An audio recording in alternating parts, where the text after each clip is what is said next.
Welcome in, Grandpa. What is up? How you doing?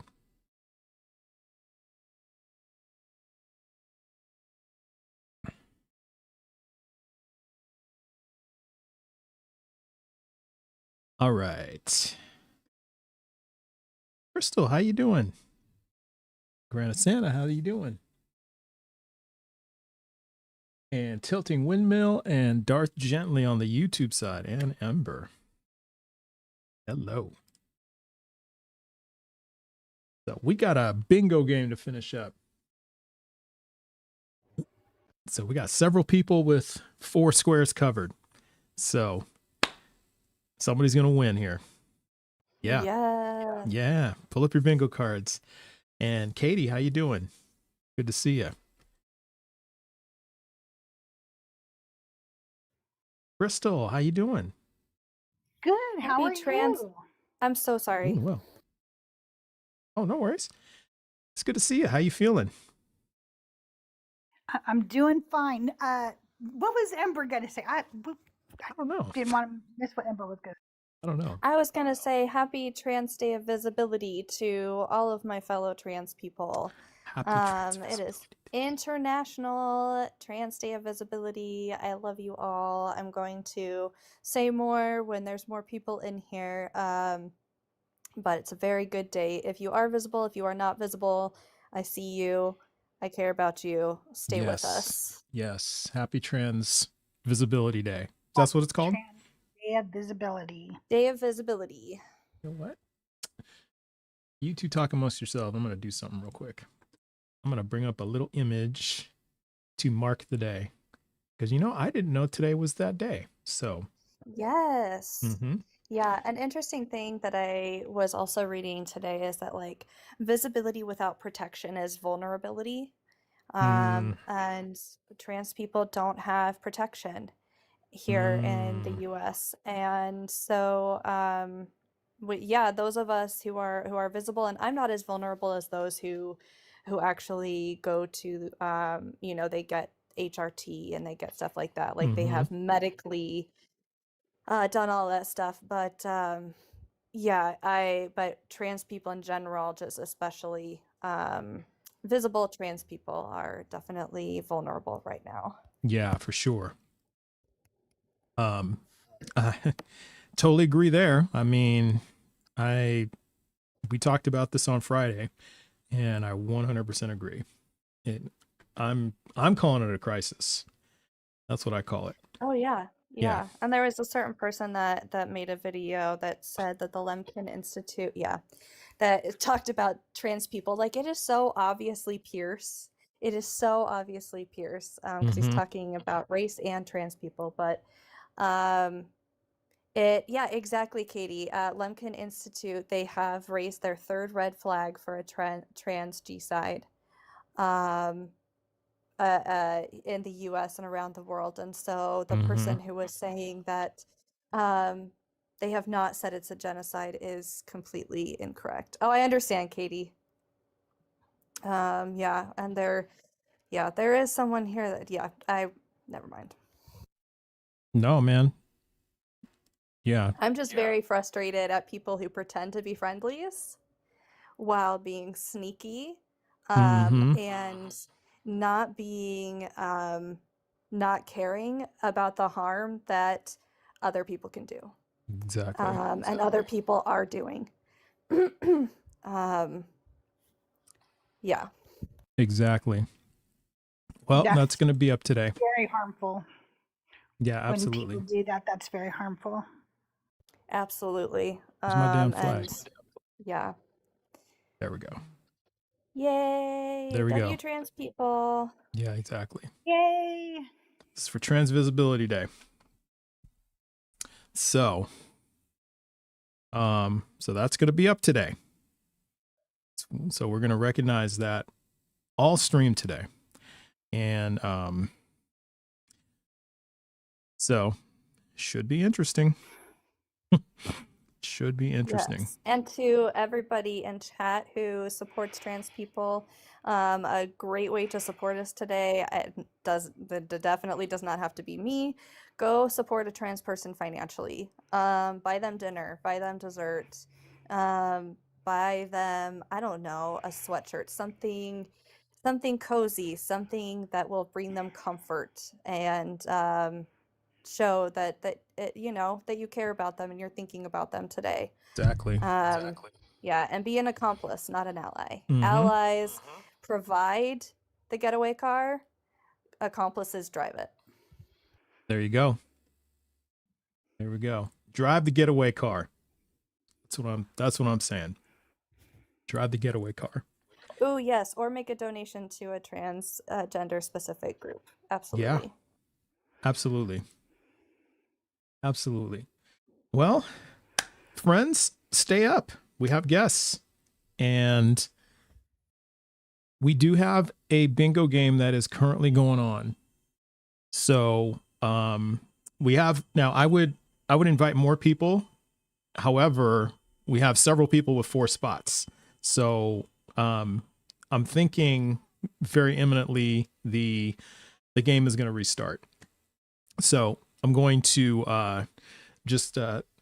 we're just going to pick up for where we left off from yesterday, and yeah, we might get a winner here very soon. So, and remember what you're playing for is a free coupon for a early kick poll. So that's what we're playing for. What were you going to say? Just a heads up that Poke Gurumi said that their card changed. Like all of the marks are there, but the card changed around. They said they kept a running list, but I'm not sure if the card might have changed for anybody else. I kept mine just open from yesterday, so I never changed it. So I don't know if anybody else is having that issue. Just wanted to make sure. Yeah, it shouldn't have done that. But yeah, okay, so if it changed from yesterday, but if your marks are still there, yeah, I mean, I don't know if it's going to really change anything.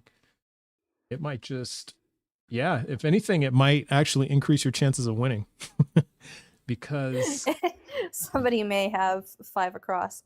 yeah, somebody. Oh, that's possible, Poke. They said probably because they're doing it on their phone. Okay. Yeah, I see that there's some issues on a phone because I see like Jessica had problems yesterday, and like Jessica has like 3 different cards and she didn't buy a single time. So I think that's kind of weird. But you know what? We'll just roll with it and we'll just see what happens. But but if somebody wins because of that, then yeah, then that's dub's a dub, and we might get a tie too. So if we get a tie, just everybody gets everybody who wins gets a coupon. We'll just do it like that. So don't worry if people tie for the win. You all will get compensated. You all get a prize. Okay, so that's just how we'll do it. Say something real quick. Yeah, right. Yeah, go ahead. Old Grant asked in chat, what is a rational way to allow them their identities without losing ours? And I believe he's talking about trans people. And I don't know how somebody else's identity would affect yours at all. Yeah. If somebody else's identity is affecting you, you actually need to get therapy. That is a you problem. What somebody else, like, the fact that what the hell are you even talking about? How would anybody else's identity affect me? Yeah. I don't understand that either. Unless we can come up with an example of one person establishing their identity or asserting their identity results in somebody else losing their identity. I can't think of an example of that ever happening. Traditional family, Old Grant, but there is no traditional family in the Bible if that's what you're talking about, unless you're talking about a man married to several women, having concubines, and never actually knowing his children. Is that the traditional family you're speaking of, sir? Yeah. But you should request up instead of yap in the chat. Yeah, and I 100% agree, Katie. It's not a zero-sum game. It's not one wins, the other loses. You know, it's just people who deserve and are entitled to assert their identity and preserve it. I mean, that's all it is. So I'm not seeing a problem here.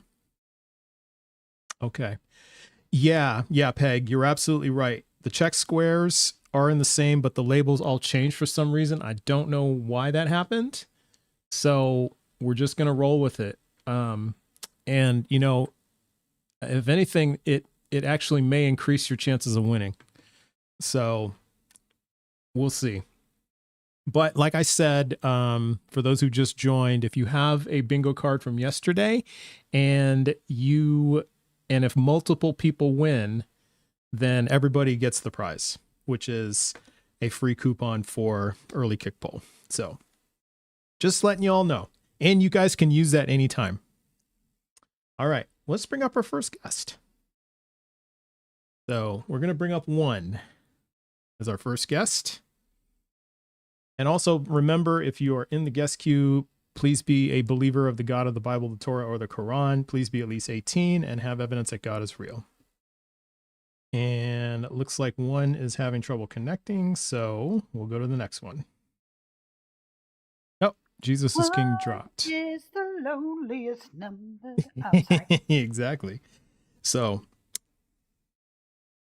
okay, nobody's in the queue. So we have a queue that's empty. You could, Granazana, but then the live would end. And then that would be the end of it. So Gift $500. yeah. And he'll end the live. Yeah. That's a good one. Yeah. Gift me $500 and I'll end the live. Exactly. So, I should throw that up. Kick host $500. I should do that. Immediately kick host. Should you ever go live? Absolutely, soy sauce. Absolutely. I thought you were going live earlier, before. I thought you were going live before. It seemed like it was doing pretty well. It takes time to get your footing. So I would highly advise it. What do you guys think? It took me a while to get my footing. Yeah, it does take a little while. Mm-hmm. Yeah, and it depends Takes a on, little you know, while. it depends on like what kind of topics you're trying to do, because you can just focus in on a couple of topics and then be really prepared for those. But yeah, sometimes if you're doing more or doing a topic that you may not know a ton about, or people bring up things that can make it more difficult when it's out of your area of expertise. So it's kind of like starting to learn how to diversify information, and that can take a while to do. Yeah, I can. I can. You don't have to be very smart. So because the people you're going to talk to are also not very smart. Okay. And Joel taught me one thing, that all of their arguments are vapid. So it doesn't really matter, because it's so illogical that the minute you hear them talk, it's very easy for you to go, wait, that's not true, or that doesn't make sense. It doesn't make sense. It never is true, or it never does make sense. Exactly. So you're going to win every time. Yeah. It's just going to happen. Or at least 99% of the time. I mean, there are things that I don't know. Like, I mean, Sure. Obviously I can't, argue the whole, cosmological argument, but usually I can, right away go, but that's, presuppositional or whatever, so, but I and that's don't boring need to anyway. know every Nobody wants to hear that. I don't, Yeah. I don't. Yeah. I don't need to know all that. Yeah, I mean, I think probably the exception would be like Monkey Boy, who does all the philosophical stuff, and so even him, I mean, let's be honest, philosophy is a little bit boring, but Monkey Boy's managed to make something out of it, and he does a really good job. So I don't think it really matters which topic you should try. I think something, soy sauce, that you feel passionate about and that you can go on and on and on and on about. You could just talk forever about. That makes a difference, because if it's something you're interested in, you're passionate about, then it won't feel like a grind. It will feel like, yeah, you'll have fun. And I think and then people will see that, and that will gain you more followers and audience if they see how interested you are in what you're talking about, the passion. I think that's the best thing. Yeah. I do too. I think one of my first topics I ran was very easy, and it was very entertaining. I was, what is your favorite Bible, Bible story? And Christians would come up and they would tell me their favorite Bible story and why they liked it, and then I would tell them why that was ridiculous. Right? There you go. And then I destroyed their favorite Bible story. Yeah. See, exactly. All right, we got a guest, so let's bring up Humble Hearts. All right. Humble Hearts. Is this another person having trouble connecting? Looks like it. All right. Well, come on back when your Wi-Fi is a little bit better. But anyway, yeah, exactly, Ariel Almighty. That is reverse engineering, exactly. So if you are at least 18, a believer in the God of the Bible, the Torah, or the Quran, and you have evidence that God is real, come on up and let's talk. Talk with me and my friends, Ember and Crystal. And what is your best evidence that God isn't real? Let's see. Depending on which God it is, if it's the Abrahamic God, a lot of those qualities that God has contradict with what we know about our reality. And so things that contradict with what we know about our reality, we haven't found any evidence that any of those exist. Like, for example, Superman. Superman contradicts with our reality. People can't fly like that. People don't have super strength like that. And we have no evidence of a Superman existing. Dial in as if I haven't been asked that question a million times.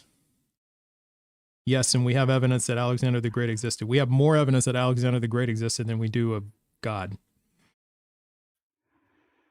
So, again, if you are in the guest queue and you are a believer of the God of the Bible, the Torah, or the Quran, Abrahamic gods, and you are at least 18 and you have evidence that God is real, let's talk.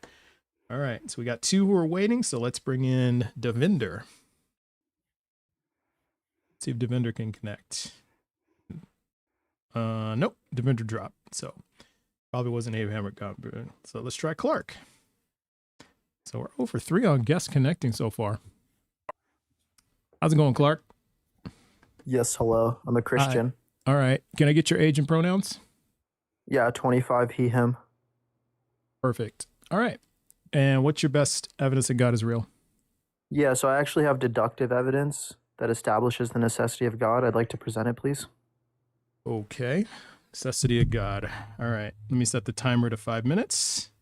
Yeah, so do you know what deductive evidence is, good sir? I think I do. What is it? Let's see. I don't know if I know it off the top of my head. So you're a slow boy?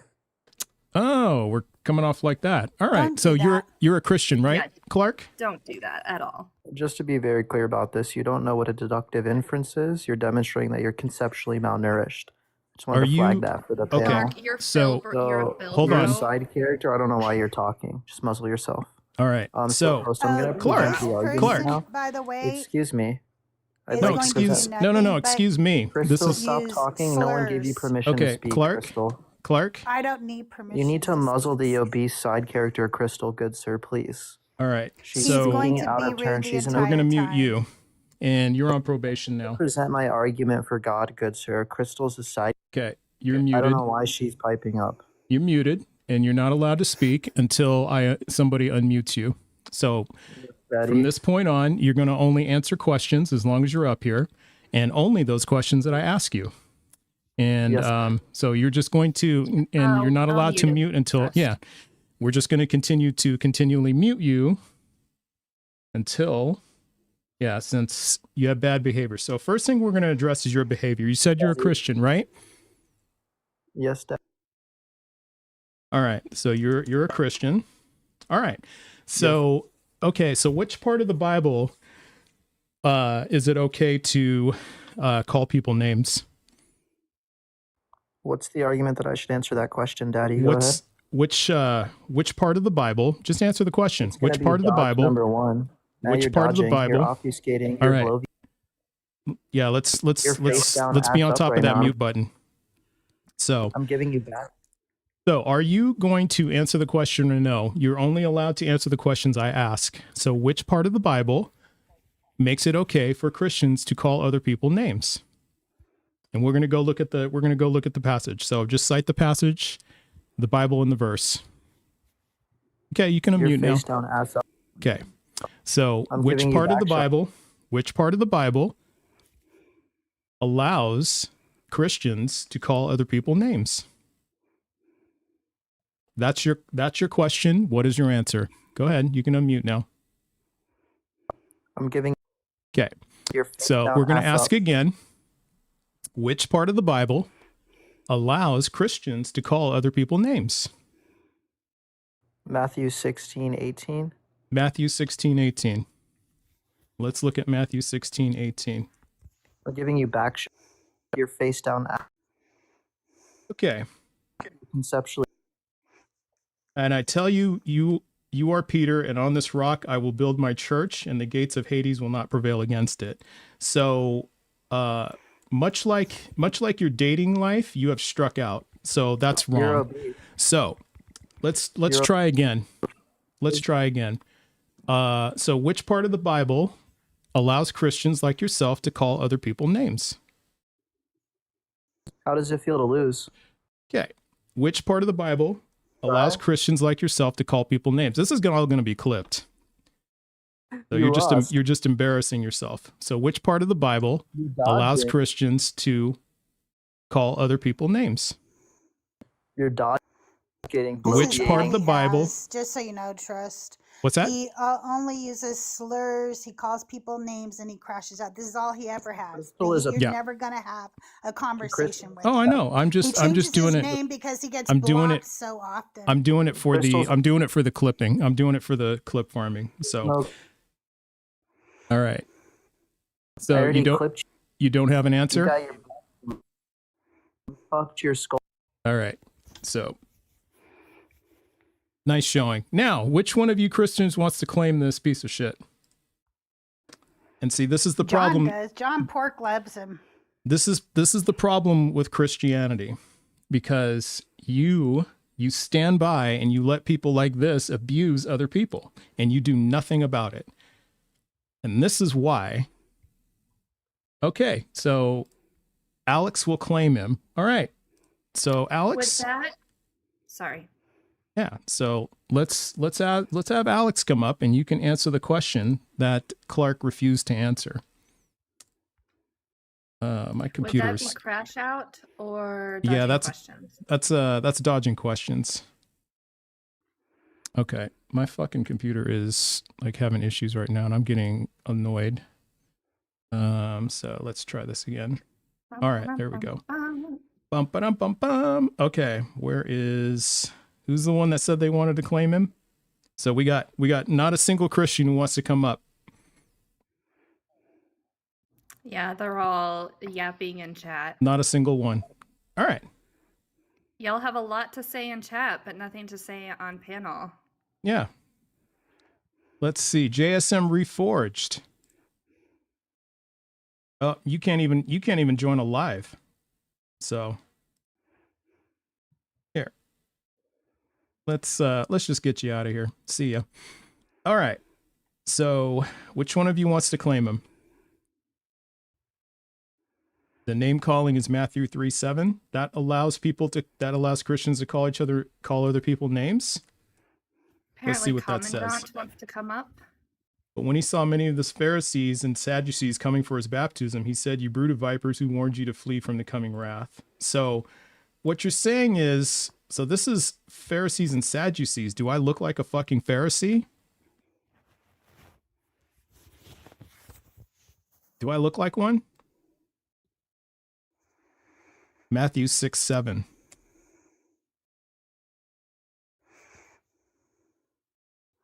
That guy is the It's reason got nothing to do with. I wrote It's got this nothing song. to do with it.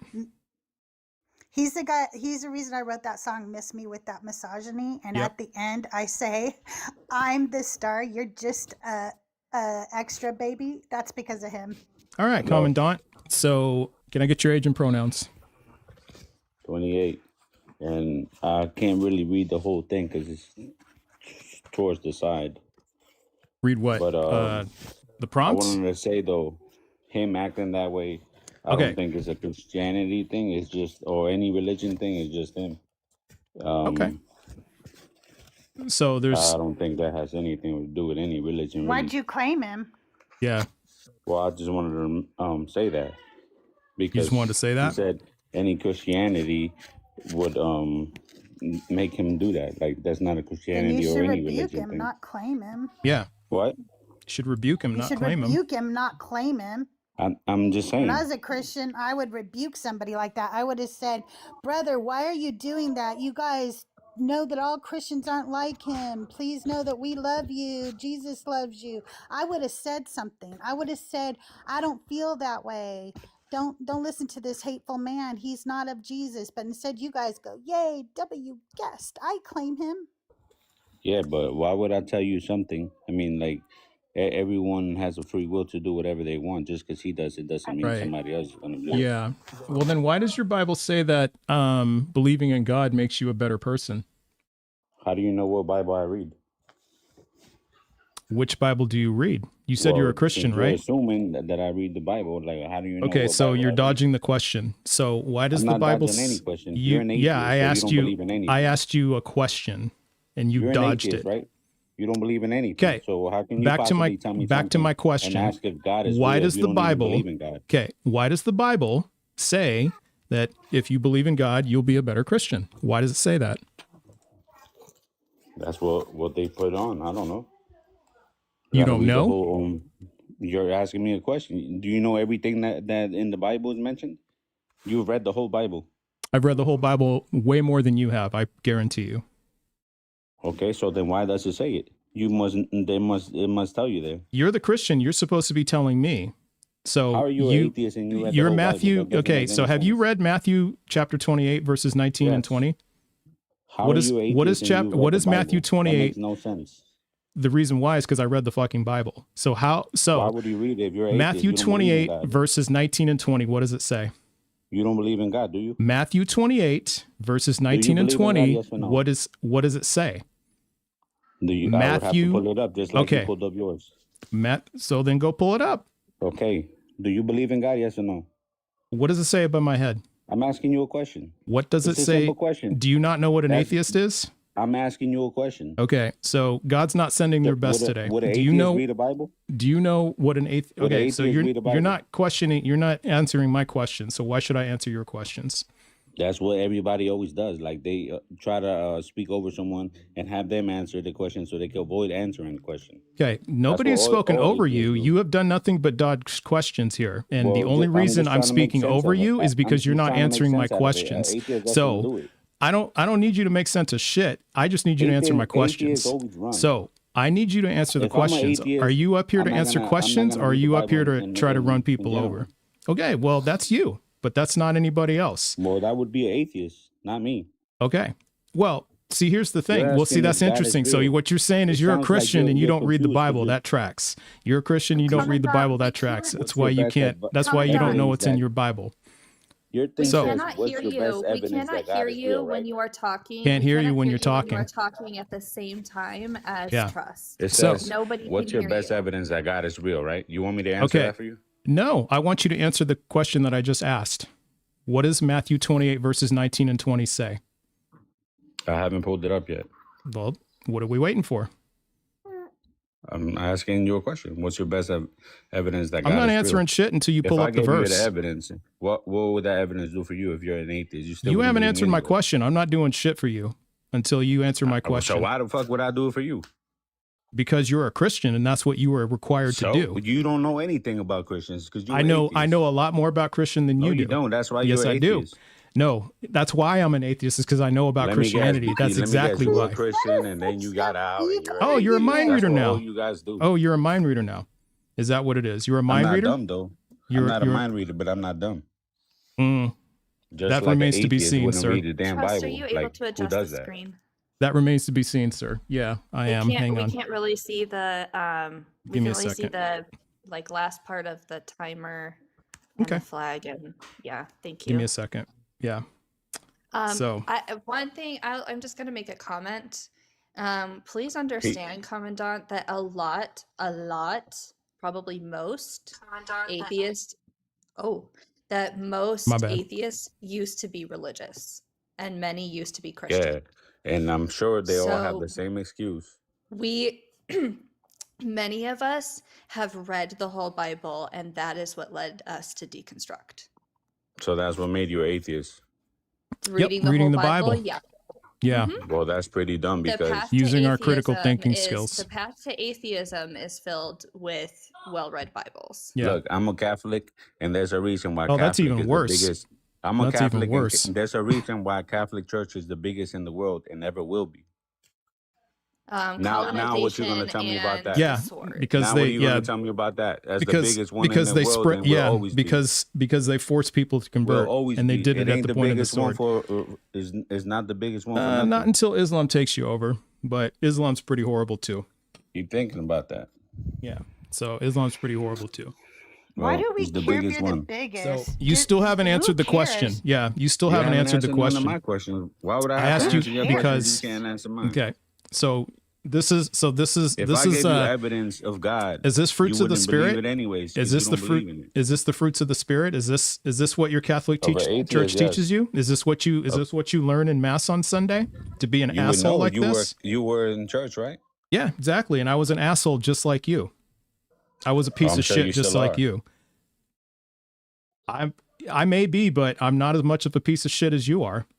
I can say that you're for saying sure. that you read the Because Bible not and you only read do it and you- because not only do you treat people like shit like you're doing now, but you believe I'm in a not God who treating treats people anybody like like shit. that. You You are were just treating talking- people like you were shit just because you're complaining about the guy disrespecting me cursing in and my saying house, stuff to you. and you're coming in and you're not answering my fucking questions. You were just mad at the other guy that was just here prior to me, and you're over wasn't here mad at saying the other shit to guy. him for him speaking like that. You I wasn't mad dumbass at the other motherfucker. guy. Oh, see, Yeah, you this were. is You were see, just this saying is some dumb this shit is. to him. There's no hate like Christian now love. you the victim, No right? hate like Christian love. I just yeah. got boss. I say what I got to say because I'm not Yeah. a dumbass. Because you're not a real Christian. Spirit Yeah. of you. That is very You- gentleness, Yeah. kindness. Yeah. It is. self-control There's of you. there's Y'all can no say whatever there's the hell nothing y'all here. wanna say. No, Yeah. That's very we are meekness. Christians Yeah. by Y'all can say our whatever y'all want to say. Yeah. But this is Like the I fruits said, of the there's a spirit. reason why Catholic Church is the number one in the whole world and will always Yeah, will be. because Anybody you went who tries in to and fight you with it, bullied they everybody win. into Catholicism, and Everybody always tries Yeah. to fight with it and number never one for wins. child abuse. yeah, Number one for all kinds of things. Yay, number one. We're number one Yeah. for the most And priests to molest Yeah. children. We're So, number one do you for, think- for Look at the biggest. murdering kids I don't in know why you even schools. saying that stupid shit. Look at So, the biggest Commandant, churches. do you think look at do you the- think the biggest anything that churches you're in the gonna whole say? world. Do you think anything that you're gonna say is gonna convince people to join the I'm not trying to have you Christianity? join. You can do whatever you want. Everybody Yeah. has the free will. Yeah. So I'm not here That's- to recruit nobody. you're not here to recruit nobody, then you're not a real Christian. That's just straight up. Get the If fuck I'm a out of born- here. Get the fuck out of here. You're not a real Christian.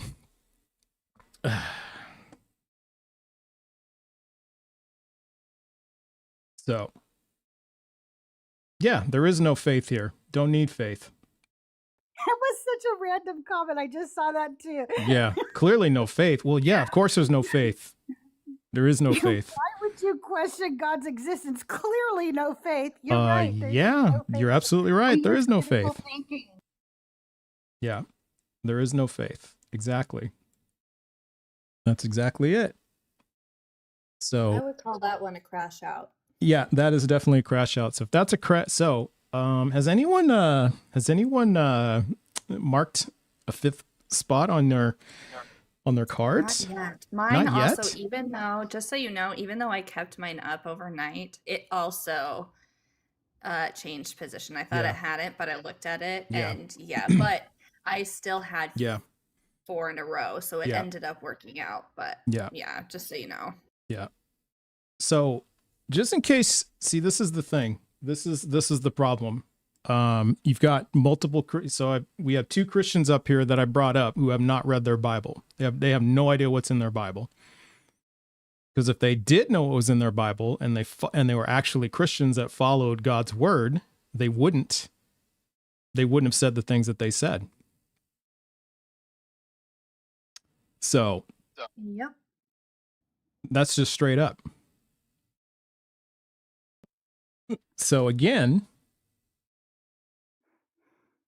you know, if you're just going to come up and be belligerent, then you're really not a Christian.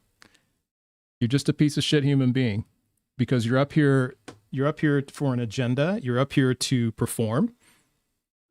And We also need That's to that. remember to ask for pronouns. Oh yeah. That's true. Thank you, Ember. Thank you, Ember. I always forget to, and I want to, be better at that. Yeah. Yeah. I totally agree. All right. Well, let's bring up a friendly. And then Midwest, how you doing? What's going on, man? Yo, shit is lit today. I know. What's I know. We got some feral motherfuckers coming up. Just straight up. What is wrong with us? Especially Yeah. last dude, Buddy was crazy. I think he a criminal. For real. Yeah. Probably. He one Yeah. of them Vatican criminals. Yeah. And you know Like in what? that Get out of movie here Robin with Hood. and get out of here with this whataboutism bullshit. Yeah. It's my Yeah. life. I'm responsible for it. This is my life. So, somebody comes up in here and acts out of pocket, I'm the one that takes the fall for it. So, if you're gonna disrespect me and all that, then I just match energy. That's all. So, all Yeah. right. And you got Straight him up. when you was asking how he represent God. If anybody was gonna listen and want to, Got them both. I mean, I think Yeah. you stung him. Yeah, you stung him with that one. Because that's what I always am saying, man. Like, is how you represent God important to you? Yeah. But And you're gonna apparently get up not. here and act a whole clown Yep. on somebody's shit. I'm saying you're representing God. Like, that's supposed to bring people to. But Buddy, he didn't even know that he's supposed to be bringing people to God. He said, "I'm not here to bring nobody. I'm Yeah, not he here to didn't even recruit know. nobody." Well, Yeah. you ain't even being a Christian then, Yeah, bro. and Like, that's why I told him you're not a real Christian. That's straight up. You're not a real Christian then, because that is your number one is job. this? Yeah, your number one job. Right. Well, number 2 job. Number 1 job is to worship God. Number 2 job is to bring people to God. It's your number 2 job. You're supposed to be bringing people to him. Yeah. Maybe he's new to But, I Christ. mean, he That's a was him around for problem. sure. So then he wasn't taught right. So that's still a him problem. Yeah, he definitely was That not is a taught right yeah. at That is not all, my problem. bro. Yeah. But then he So was saying, "Oh, why are you reading the Bible if you atheist?" It didn't even occur to him that atheists, because I think the one under me brought it yes. up to him that a lot of atheists were former Christians, so that didn't even occur to him. Yeah. Yeah. Pokey, mark know the what I'm not a saying? real Christian square. I know that's usually directed at atheists, but in this case, I used it. So, yeah, absolutely. Yeah, man. But yeah, man, keep doing your thing, enjoying the show. Your Hey, spot is lit tonight. I'm gonna stick around in the comments for a little thank while. you, friend. I appreciate you, man. Appreciate the back, having my back. All right, man. Have a All good right. one. So, all right. So let's go. Who we got? Let's see. Let's go with John Hamby. And if you're in my queue, be at least 18, a believer in the God of the Bible, the Torah, or the Quran, and have evidence that God is real. How's it going? I'm doing all right. Sounds good. Can I get your age and pronouns? I am 40 in June. So I'm 39 now, so I'll be 40 in June 7th. Happy birthday. I don't really care about Asian pronouns, to be honest with you. You don't care about pronouns? I never understood. No, I mean I'm a bisexual man that lives in today's fucking bullshit world. So okay. And then I'll refer to you as she, her then. Okay. I'll refer to you as she, her. All right. Well, do you believe in the God of the Bible, the Torah, or the Quran? I believe in the void theory. The what theory? I don't know what that is. The void theory. Okay. Well, It's I only want to talk to basically people who believe in the come Bible, the from Torah, and the nothing. Quran. All right. We come from nothing and we end with nothing. All right. Well, I only want to talk to people who believe in the Bible, the Torah, the Quran. So appreciate you coming up. Now All right. That was refuses to give pronouns. Yep. Refuses to give pronouns. Yes. Mark your cards. So do we have bingo now? Do we have bingo? Oh my goodness. Man, we got so many people at 4. If you want to come up, Edgar, just request. Yeah. You will be brought up. You'll be brought up when you get a chance. Yeah. Oh my goodness. We have so many people at 4 squares marked. This is great. This is coming down to the wire. This is dope. I like this. So right on. Okay. Next guest. 7 of you. All right. Okay. We'll bring up Edgar. How's it going, Edgar? It is going great. How about you guys? Doing well. Doing well. Okay. Can I get your age and pronouns? 8. I was about to say 18. I'm 20. Oh my gosh. I feel old. You feel I'm old. 20. Yeah. Once you get to my age. I am 20 years old. I am in he and him. All right. Very good. All right, Edgar. Which God do you believe in? Okay, so I am a Catholic. I believe in the God in the Bible. Before we start, I do want to say I apologize for that guy in the beginning. He does not represent everything. The one, not the one that was just on. The one that was like very. He said he was Catholic, and he was very. Okay. He let, I guess, his emotions get in the way. Yeah, we're not all like that. Everybody's different with their faith. So I'll pray for him. Hopefully that he lets his emotions not overtake him. But to answer your question, that. Yeah. My best evidence for God, it's simply just the way my mind comprehends the design of the universe. Design. Mark your cards, everybody. So the fact that if we were a meter away or a meter closer to the sun, that the entire human race wouldn't even be able to survive. The order of the cosmos, it points to an intelligent creator. An intelligent creator. Mark your cards, everybody. Yes. So I'm not even talking about like why I believe in my God. I'm just talking about why I believe in a God first to start my argument. Okay. The intelligent design is the first reason why I believe there is intelligent a God, design. Right? Okay. The second cause is simply just because of everything that begins has to have a cause. And everything that begins has to have a cause. Okay. Yes.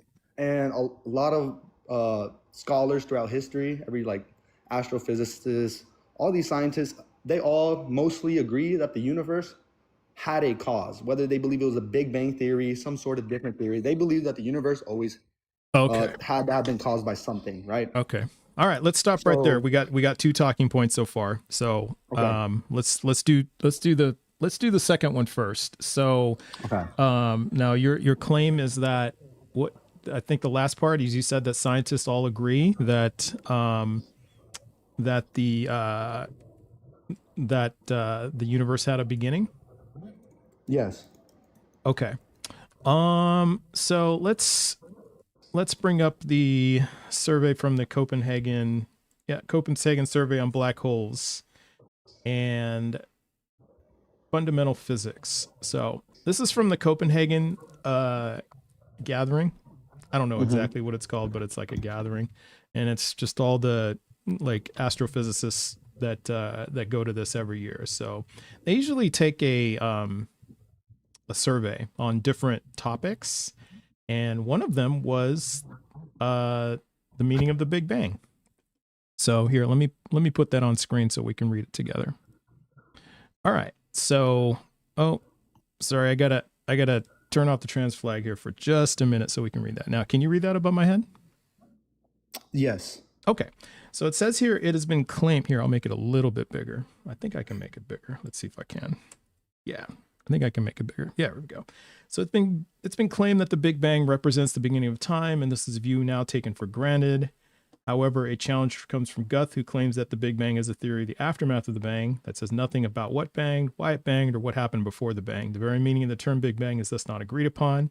Our survey results strongly favor Guth's view over Hawking's. The Big Bang makes no claim about whether time had a beginning or not, and should be only understood only as the theory that says the universe evolved from a hot, dense state. And it enjoys the rare majority support of 68%. So they had the biggest consensus on this amongst all the topics. In that sense, it is perceived as a theory of what happened after the bang only. So if you want, I can send you a link on this, or I can put it in the chat. But here is the survey results. It says a theory that says the universe evolved from a hot, dense state that says nothing about whether there was an absolute beginning of time or not. So 68% of the physicists agreed on this. So, so this is just a refutation of your assertion that they all agree that the existence had a beginning. They certainly do not agree on that. Yeah. So, okay. Yeah. Yeah. So yeah. So also, I would just to kind of address what you said, that everything that begins to exist has a cause. Well, I would say, for one thing, that we have, so everything that begins to exist has a cause. Now, would you lump the universe in that as something that begins to exist? Because we have evidence that the universe has always existed. Well, from the way I think, I feel like the universe did have a cause. The fact of, I feel like that survey, where the Copenhagen survey that you've just mentioned, of how it basically means that the scientists believe that it wasn't like that they believe that there was just like that they don't believe the Big Bang was actually the start of it, but it was rather just an event. It's an event that happened. Like an event. And we do have evidence that the universe has always existed. Yes.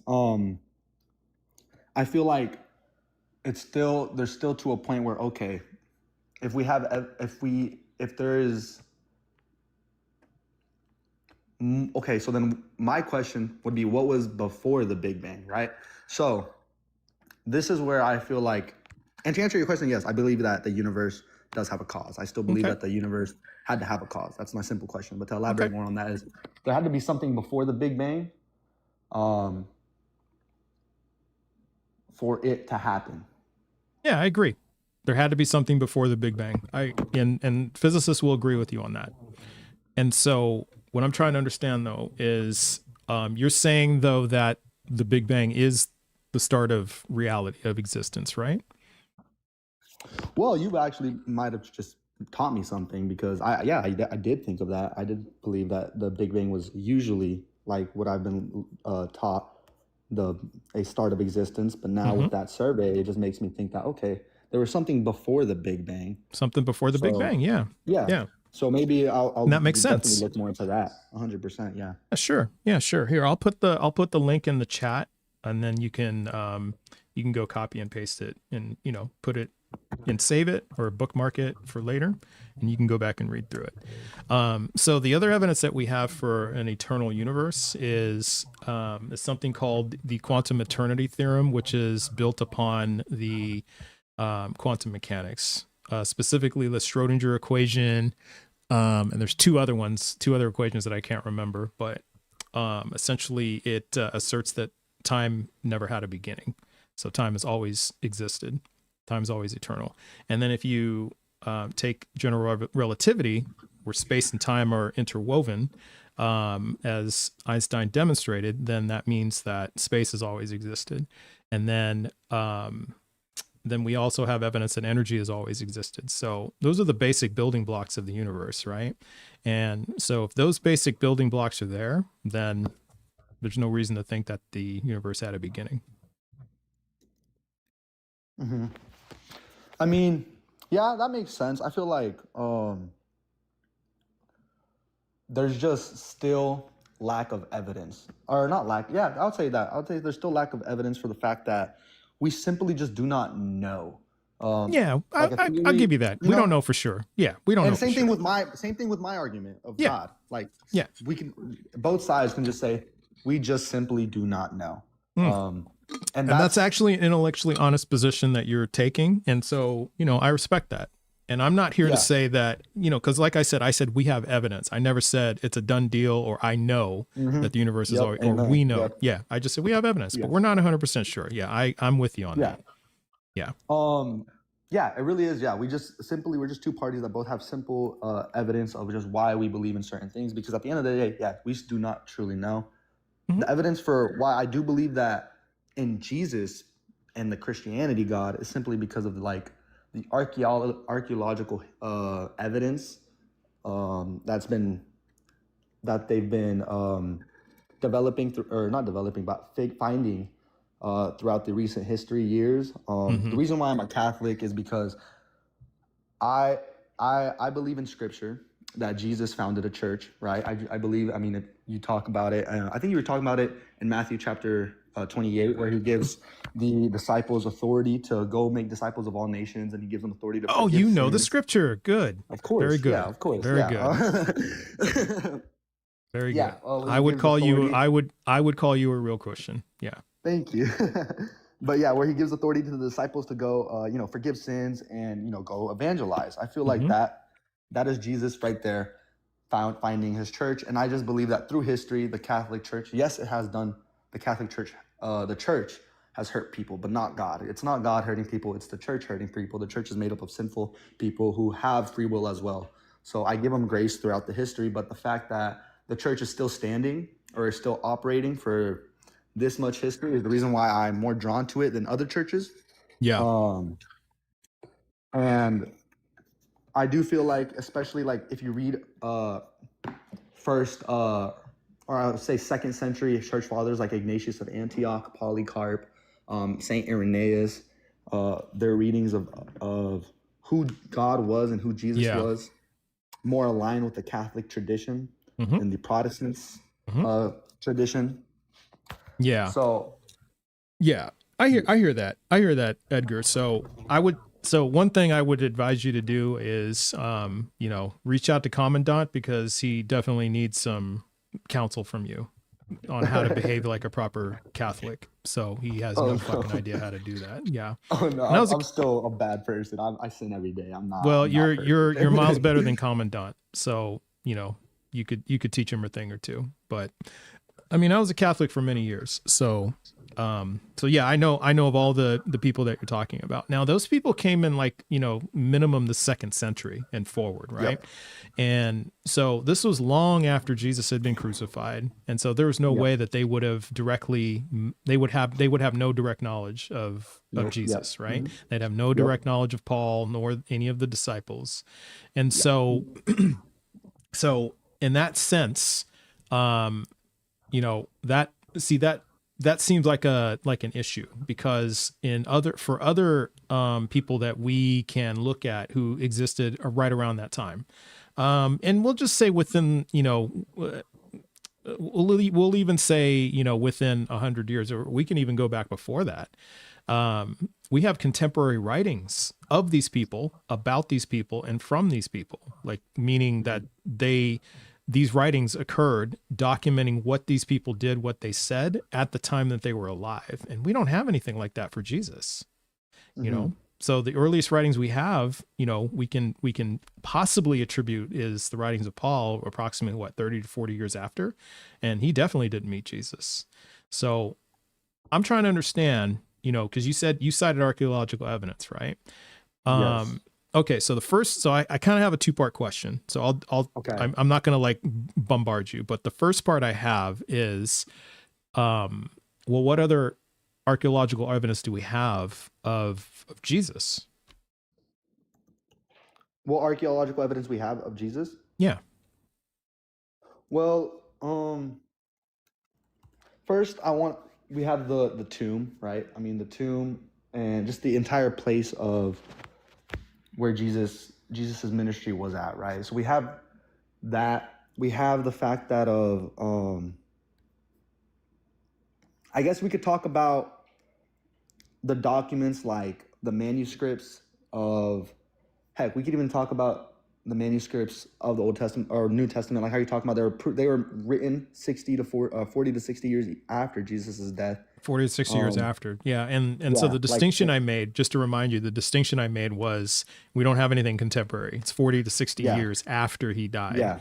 We don't have anything. Yeah. But like for Julius Caesar, we have contemporary writings about, from, and, to Julius Caesar, right? From multiple nations too.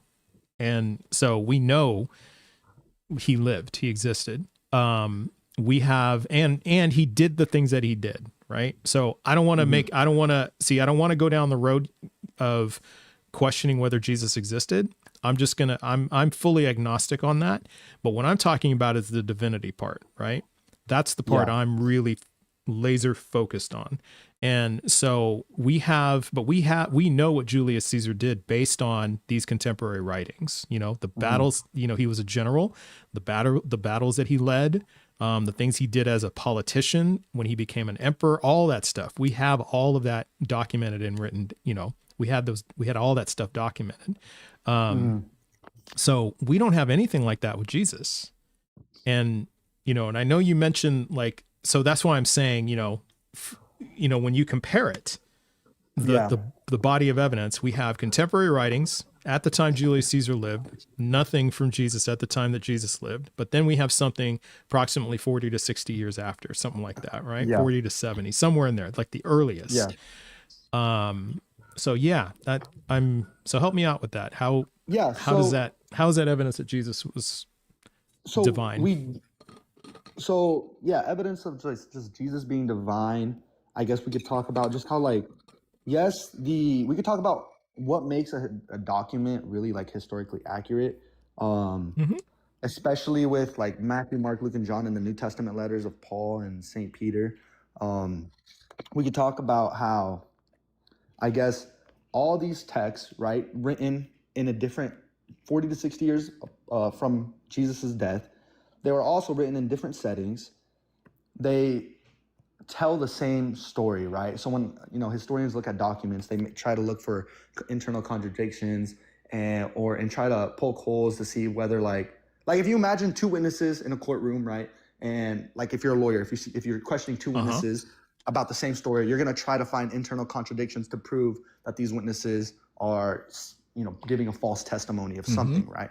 Historians do somewhat of a similar thing with documents, especially if they're really, really old, to see if they're telling a real story. Maybe it's not a real thing, but at least a real story. Okay. So we're going to apply that with the Gospels. There's also outside sources that prove that people really did exist that were in the Gospels. Like Josephus refers to Jesus and early Christians. Tacitus mentions Jesus's execution when around that same first century. Now, and just to be clear, I'm not questioning whether Jesus was a real person. I'm questioning the divinity part, right? So there were people all the time who were, there were many other claimed messiahs, right? People who claimed to be a messiah that were crucified. So, and so that's where I'm trying to make the distinction. I'm trying to set those people who all got executed and Jesus apart, because right now they all are lumped together for me. So that's what I'm trying to work with you to do, is to help, is to set Jesus apart from all the other claimed messiahs who got executed. So I'm just going to grant that he lived. I'll just grant for the sake of this discussion that he lived. We'll just sets Jesus apart from every other messiah is the aftermath of what happened when he was crucified. With every other messiah, that's fair. You didn't have hundreds of people spreading, trying to evangelize that Messiah story and getting martyred for it. It's just not found in history. But with Jesus, you can find that up in the early 2nd century of hundreds of thousands of Christians being martyred for this faith, for this false story. If it was false, right? If it was a fake story, then it was hundreds of Christians dying for no reason. Oh, okay. Right? So the apostles getting martyred. That's not even the apostles. We could talk about the church fathers as well. All the way up until 313 AD or CE. Yeah. We have Christians getting martyred. Oh yeah. No contest on that. Yeah, not contesting that. Now, so the issue with that for me though is that if we take the folks who were martyred in the 2nd, 3rd, 4th centuries, to me that's not any different, because we have martyrs in early Islam, right? We have martyrs in early Sikhism. The founders of the Sikh religion, they were martyred for refusing to denounce the Sikh religion. And we have them in Hinduism, we have them in Buddhism. So we can find martyrs in just about every religion, especially in the early formation stages of that said religion. So I don't know if that doesn't really distinguish it for me, if that makes sense. Okay. Yeah. Now, that's why I asked you about the apostles specifically. Okay, yeah, we could go into the apostles. What you got for like questions about? Well, I think the problem that I have with the apostles is that we have no way of verifying if they actually existed. We don't have, so this is kind of the same problem that we have for Jesus. We don't have any contemporary writings of the apostles at the time that they existed, at the time that they supposedly lived. We don't have any writings from these apostles at the time that they lived. And the Gospels, scholars consider the Gospels to be written anonymously. So we can't even attribute them to Matthew, Mark, Luke, and John. And we also have good evidence that Luke wasn't even an original apostle, right? He was likely a 2nd century person and who documented the things that he wrote. And there's a good chance that he didn't talk to like any direct eyewitnesses. And so we have good evidence on that. We can't even be sure of the names outside of the Bible of who these apostles are. We can't verify their names. So there's just a lot of problems with that. Okay, so I guess with the apostles, the strongest ones that I have, I guess my evidence for would be specifically Peter, James, and Paul. Peter, James, and Paul. Mm-hmm. Yeah, we'll give you those, but there were 12, right? Yeah, there were 12, right? Yeah. John, I could also give you some strong evidence for, simply because of Ignatius of Antioch, simply because he was the disciple of John, and he wrote his 7 epistles, and he knew John. He learned from John. He was taught by John. Mm-hmm. Now, Andrew, Thomas, Matthew, Luke. Luke, you said something really good about Luke, about how there's evidence of him being someone even as late as the 2nd century and not even being an eyewitness. So for the case of Luke, we as Christians, we believe that we know that he wasn't an eyewitness. Okay. We know that I think he was a doctor. So he was someone who was really smart, who wrote down the accounts from other eyewitnesses, right? So we do believe that he at least, talked with eyewitnesses, but we know that he isn't actually an eyewitness himself. Okay. Yeah, just real quick, just a quick correction. Yeah, hold on. Before you get into it, Cyber, hold on. Sorry.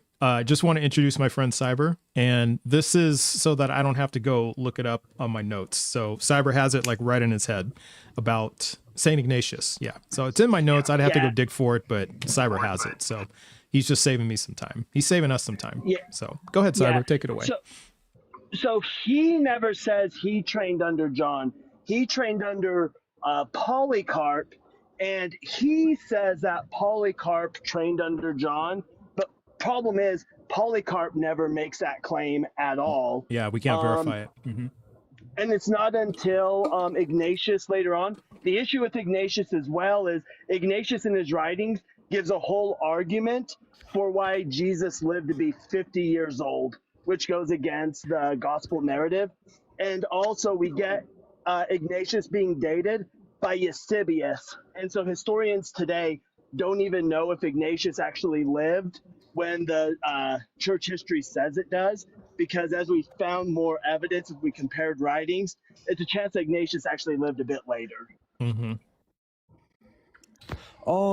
Well, I want to talk about. I think. Are you getting the 50-year-old claim where he talks about like John? I think it was like in John 8 where where I think Jesus says, or where people say to Jesus, "You are not yet like 50 years old." Is that what you're talking about for the 50-year-old thing? Because I've heard this argument a lot of how Ignatius tried to make an argument of that, but there's no like actual evidence for that. It's just a misinterpretation of John 8.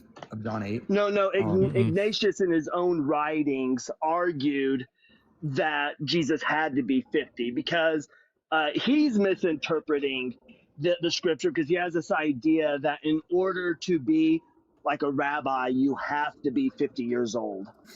And so he in his own writings gives an argument that Jesus had to be at least 50 when he passed away. But the Gospels, you're talking about Irenaeus.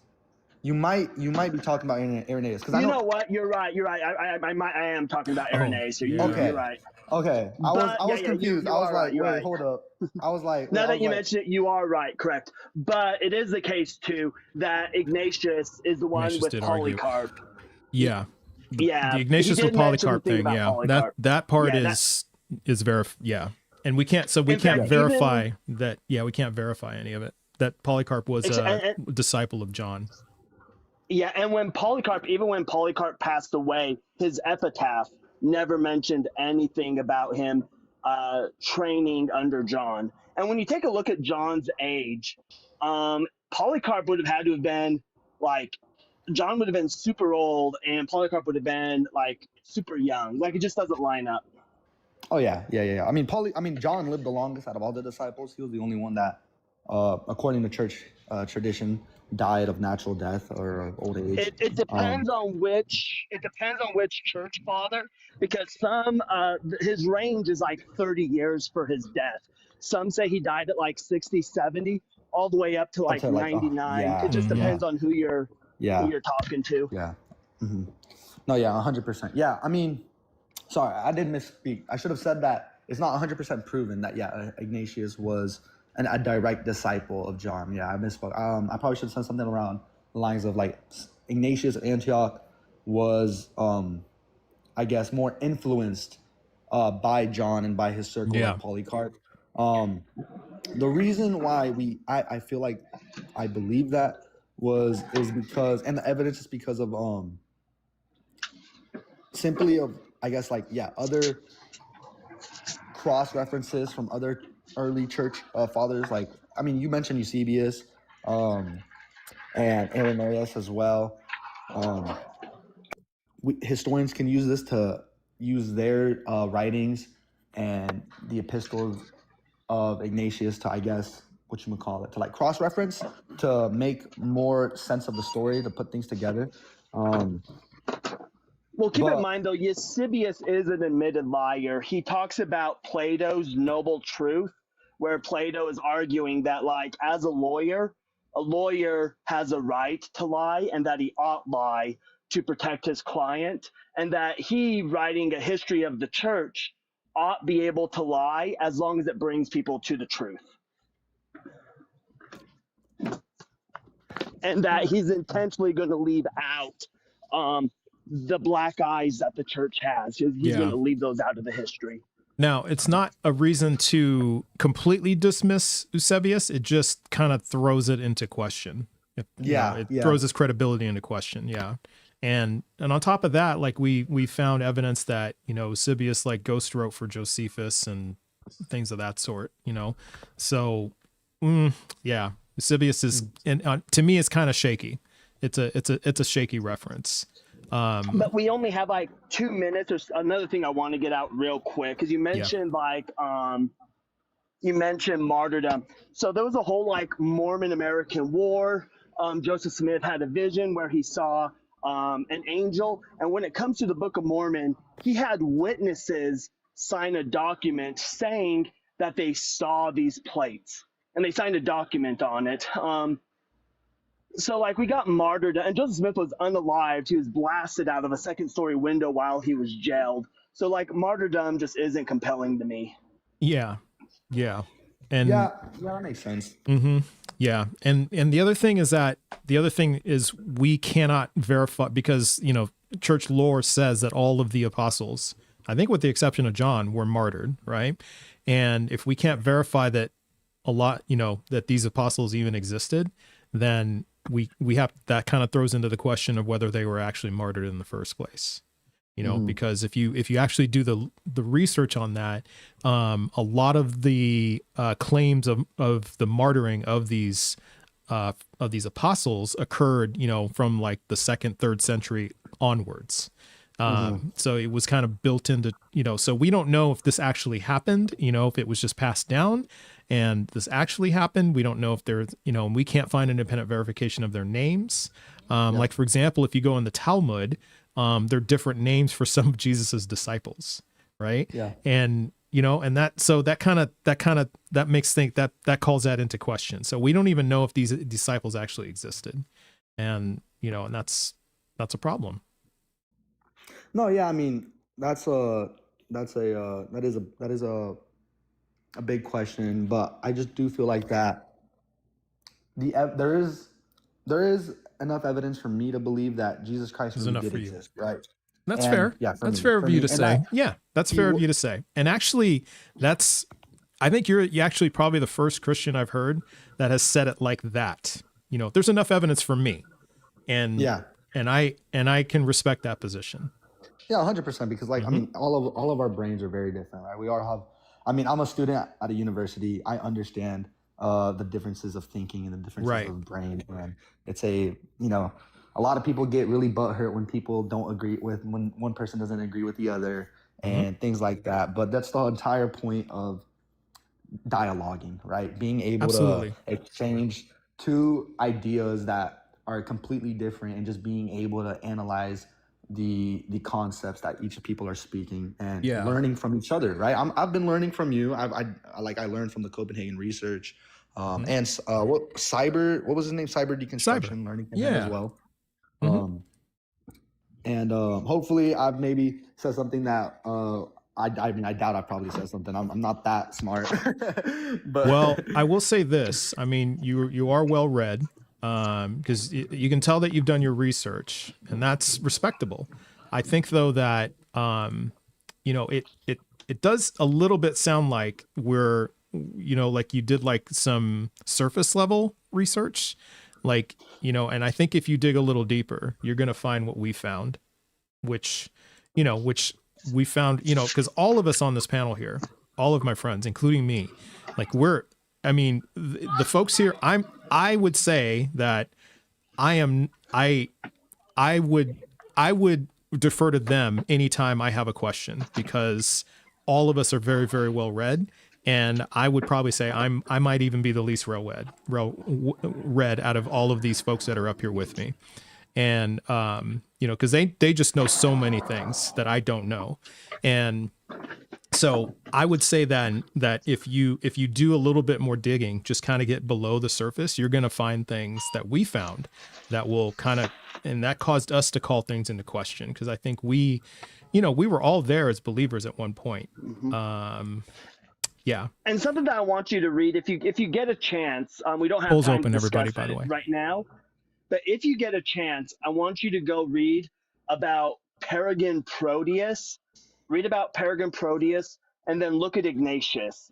There's a good chance that Ignatius was Peregrine Proteus. Yeah. Which is why, Peregrine Proteus, essentially, just long story short, he was a guy who was kind of like conning the early Christians. He was writing their books for him, editing their text, and then they kicked him out because he ate food he wasn't supposed to. But he ends up unaliving himself at the Olympics. He catches himself on fire with the Olympic torch. And when we look at Ignatius, his ending of the church wasn't that great. He wasn't in great standing with the church at the end. And Ignatius means the fiery one. So just look at some connection between Peregrine, Proteus, and Ignatius. Yeah. And if you need like if you didn't take the notes down, Edgar, so the TikTok did pretty close vote. They voted to move on, but you tied over at YouTube. But you can, so we'll move on to the next guest, Edgar. But this was actually really respectable. Thank you so much for having me. Absolutely. But you can go back and watch it on YouTube if you need the names that Cyber just dropped of who to look for. Yeah, you can just go watch it there if you didn't write it down. So, okay, but hey, I appreciate the conversation. It was very respectful and very civil and all that stuff. So props. W for the guest. Thank you so much. You guys have a wonderful day. All right. Yeah. Have a great day, Edgar. Take care. Take care. You know what I really like about Catholics? You don't get ortho bros with most of them. Most of them I've learned are going to be fairly humble, have a nice. You're going to get those ones that are a little bit fiery, but they're not ortho bros. Yeah. Yeah, not ortho bros. Yeah. The ortho bros are a lot of them are insufferable. I mean, I've talked to some that were cool. Don't get me wrong, but yeah, a lot of them are just insufferable. They're just like, just gives me a headache. So we love an honest guest though, and a respectful guest. Absolutely. That was a big W considering the the first two that we had. That was a big W. So that made up for the first two crashing out. Absolutely, Edgar. Absolutely. So come back anytime. So if you go do more research, come on back and come on back and we'll talk more. You're welcome back anytime.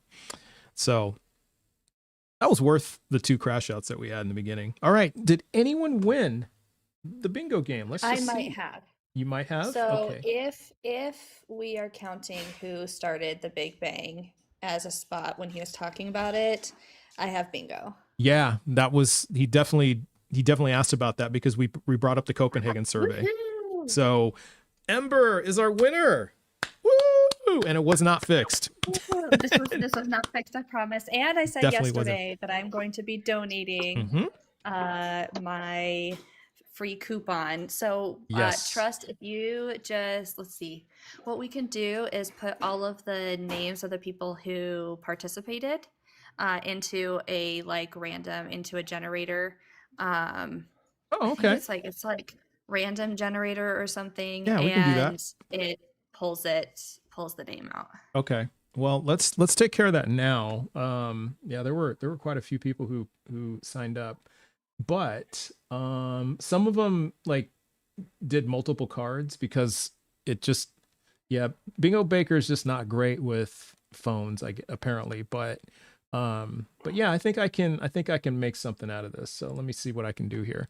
Actually, part of that winning is 500 hell atheismos. Atheismos. Exactly. Actually, I'll do this as time goes on, but I think I'm more interested in starting a new game. So let's do that.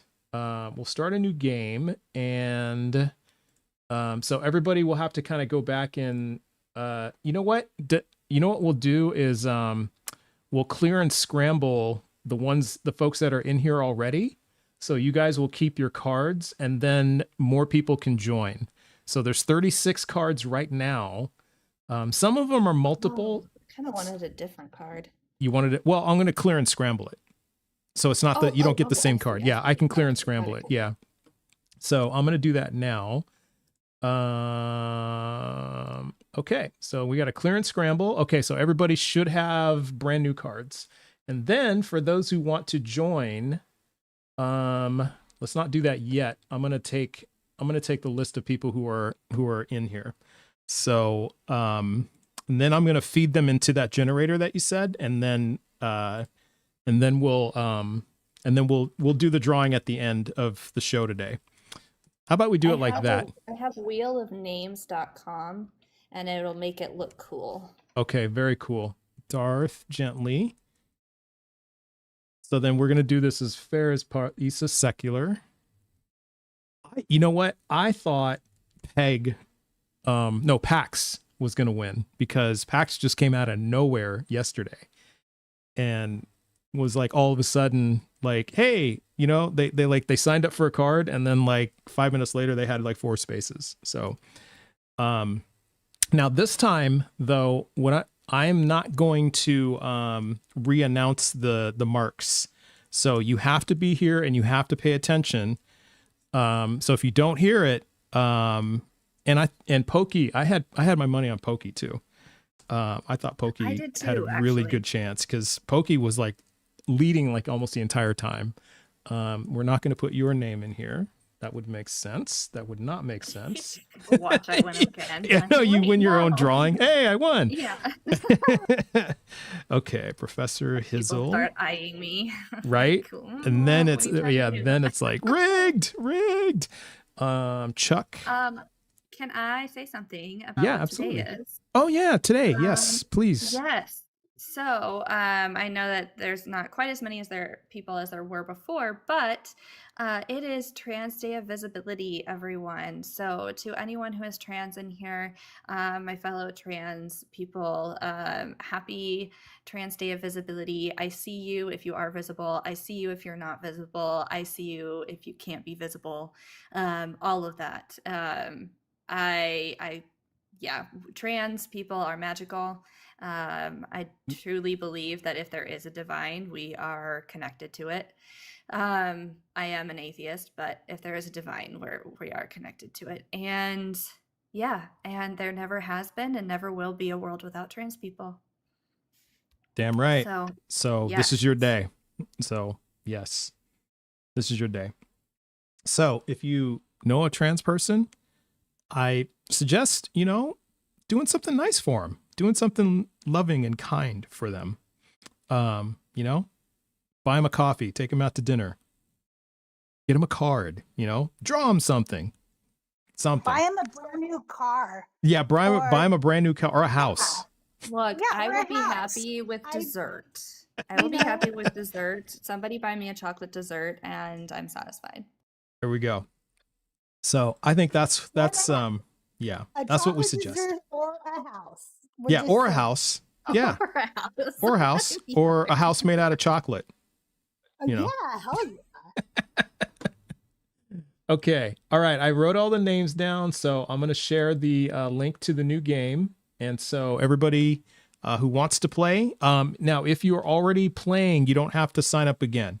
We'll just go ahead and keep the cards that you have because I scrambled them. Thank you, Aliyah. Oh, that's so nice. That was so nice. So I've posted the links in the chat. So just go ahead and if you guys want to play the new round, go ahead and sign up because we got some people waiting to talk. Oh.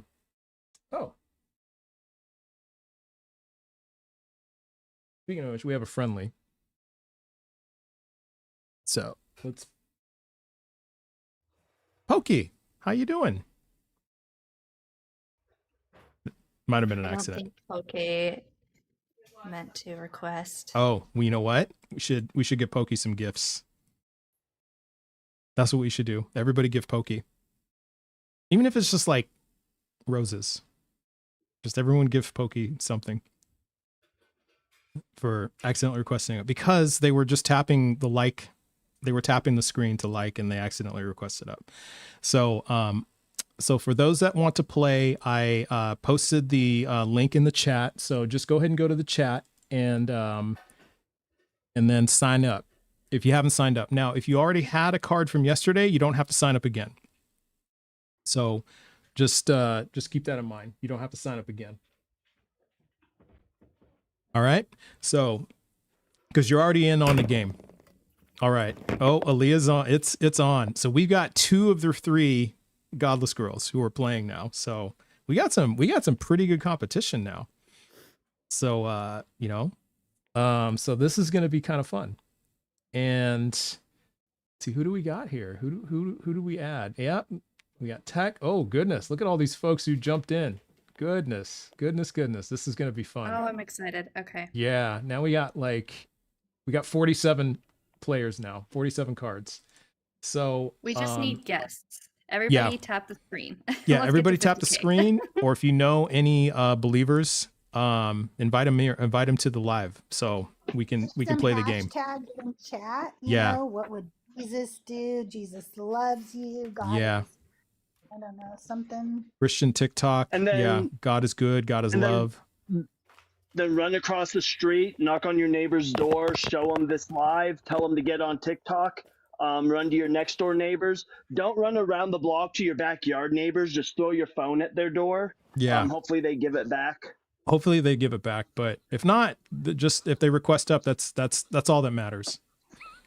Yes. Yeah, that's all. And then also a trick you can do too, if you're not aware of this, you can hold trust nodes right now. You can press and hold, and a menu will pop up, and then just go down the line and hit send. Mm-hmm. Yep. And just tap all your friends and then hit send. So let's share the live out so we can get more folks in here. And, and the same thing over on YouTube. You guys can, share that live out.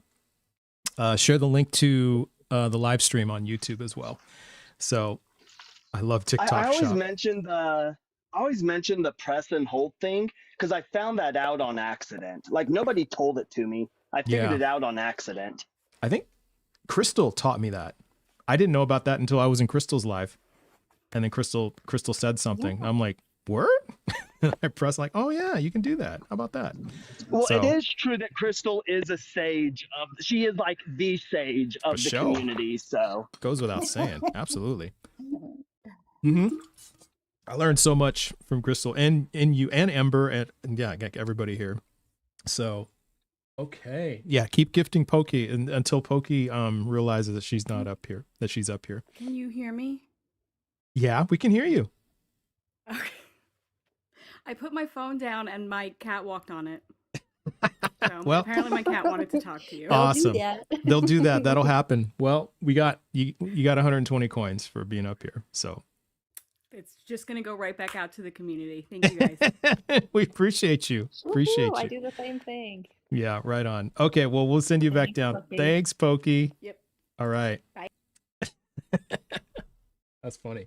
Oh, yeah, that's right. Pokey, your package came in. I got to go get it. So it came in on Friday, and then they said, well, we just got it and we got to process it, but come back tomorrow. And I forgot to go. So I got to go get your package you sent me. But Pokey sent me something. So it's going to be exciting to open it up. So I'll probably open it up. I'll open it up tomorrow on the air. Yeah. Yeah. So everyone will know what Pokey sent me. It's really, really cool. If you guys have been listening, you guys know what it is, but I won't say what it is. So W packages, right? Exactly. So when friends send packages, that's like exciting. Okay. All right. So we have our players and we have players. So in case you just joined, we're playing bingo, and here I'll post the link one more time before we bring the next guest up. So you're going to sign up and it's free to play. And essentially what you want to do is you want to get a card and then you want to listen for what the guest says. So when you hear something, and I'll call it out, and if there's any ambiguity, I'll try to kind of narrow it down and to see what they're talking about. And so if it says something on the card, then you guys want to mark it. And you get a free space. God is the free space in the center. So everybody mark God as your free space. So just remember to do that. So many different squares. Yeah, I put like 60 things on there. So it's not just the things they say, but also it's the like events that happen, right? So if any events that happen, actually there's one we need to do. Ember, you haven't done an announcement yet. This is true. Yeah, you haven't done an announcement. True. Like the true announcement. Let me clear my throat. Yeah, exactly. Yes. Many mumbly mice. Okay. Hi everyone, welcome to Trust But Verifies Live. We are silly gooses and goofy guys on this live. We also get a little spicy, so we're an interesting combination. We have 125 people in here and 43.7k likes. I know that we can get to 50k really fast, so please, if we can do it, let's just go. Yeah, Mama made me mash my M&Ms, exactly. My choir days are coming back in handy. Right. Yeah, and so let's go ahead and tap really fast, and we'll just keep working to 75K and our 100K and beyond. So we want to keep being able to have conversations with people. Peg, you are distracting me. There's a couple ways that you can interact with the live when a guest is on panel. You can, if you want to move on to the next guest, you can fill the bar with 25 Let 'em Cooks. We hear tippy taps. Sorry, I interrupted. We hear tippy taps. Oh, yes. Sorry, it's yep. my dog. Your pets are tippy tapping. Yep, your dog. He wants me to play with him. He thinks that me walking means that I must play with him. And oh my goodness, I got distracted. Oh yes, 25 Let 'em Cooks, and that will trigger an early kick pull. So just know that. And some lucky person at the end of the live is going to get a free coupon for that. And then you can also send a jellyfish or equivalent gift if you want to just get rid of the guest immediately. You cannot get rid of the panel, like the friendlies, unless you pay us each $500. And I am upping Trust to, if you want Trust to end the live, it's $1,000. So if you really want him to end the live, I will end it abruptly. Yeah. Yes. Exactly. If Pierce really wants us to end the live, send $1,000. If you want to get rid of me, just send me $25. I'll drop. You don't have to. Oh no, you're much more valuable than that. We're holding you firm at 500.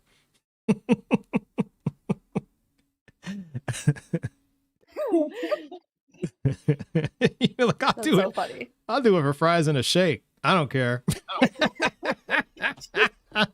Again, chocolate dessert. No. Yeah, chocolate dessert. Okay, so we have that. We also have a Discord. If you want to be involved in the bingo games, know when they're happening, all of that good stuff, come into the Discord. I am going to eventually figure out this screen thing with the stage so that we could watch movies and shows. And if nothing else, this week or weekend, I will start just showing DVDs that I already have. There it is. So this weekend, it's on this weekend. Yeah. Yes. All right. So we will figure out, I would show Best in Show, but I just watched it, which is a beautiful movie. Yes. But movies like that, if you have any suggestions for movies, if I have it in the DVD form, we'll be able to watch it. And I have a lot of DVDs. So just make sure that you go to the Linktree and Trust bio, copy and paste the link, Discord link into your web page, and it should work, your browser. And no spamming, no preaching, no praying for people in the chat, and no caps, and just don't be a dick, and we'll all have a good time. There it is. So keep tapping. Thank you so much. We are just about, as I keep saying this, we hit 50K. We hit 50K. Right on. Right on. Yes. Right on. So yes, keep tapping though. We'll get to 75K really quickly, and I appreciate you all being here. And again, happy Trans Day of Visibility, and welcome to Trust But Verifies Live. Thank you, Ember. So if you have Ember announcements on your bingo card, mark it. There it is, called out. Okay. I'm a bingo space. Yay! All right. Okay, we have a returning guest, and I think I remember what we talked about. Nietzsche's, how you doing? Hello. Welcome back. Finally, something you and I can talk about. I think I remember what we talked about last time. Yeah, we talked about biblical slavery. We talked about various topics. That was one of them. Yeah. So I came back because I was just. It's okay if I just ask some questions. I'm not gonna really argue. Sure. Okay. So I was talking to some Christian apologists, and they said that the Bible doesn't actually condone slavery, that it's rather indentured servitude. and they gave me some verses to support this. Indentured servitude. Sorry, we're playing bingo. Yeah. So when any keywords are heard, okay. So indentured servitude is one of them. Yeah. Yeah, I know that's a common. It's a common one. So they said Leviticus 19:33-34. When a foreigner resides among you in your land, do not mistreat them. The foreigner residing among you must be treated as your native born. Love them as yourself, for were your foreigners in Egypt. I am the Lord your God. Okay, that is one. And okay, and is that the only one that they cited? What else did they cite? No, they gave me another one. This is Exodus 22:21-24. So it says, "Thou shalt neither vex a stranger nor oppress him, for ye are strangers in the land of Egypt. Ye shall not afflict any widow or fatherless child. If thou afflict them in any wise, and they cry at all unto me, I will surely hear their cry, and my wrath shall wax hot, and I will kill you with the sword, and your wives shall be widows, and your children fatherless." Okay. All right. So, yes, those are there. And now we'll look at the contradicting passages. So it's interesting that they, because those are like the most two common ones. And I'm surprised. Did they tell you about the one in the New Testament? Because that's another one. No, we stuck to Old Testament. Stuck to OT. Okay. Mostly Exodus and Leviticus. Gotcha. So All let right. me ask Start us off, Cyber. Let me ask a quick. Yeah. So how many of these apologists do you know actually speak Hebrew?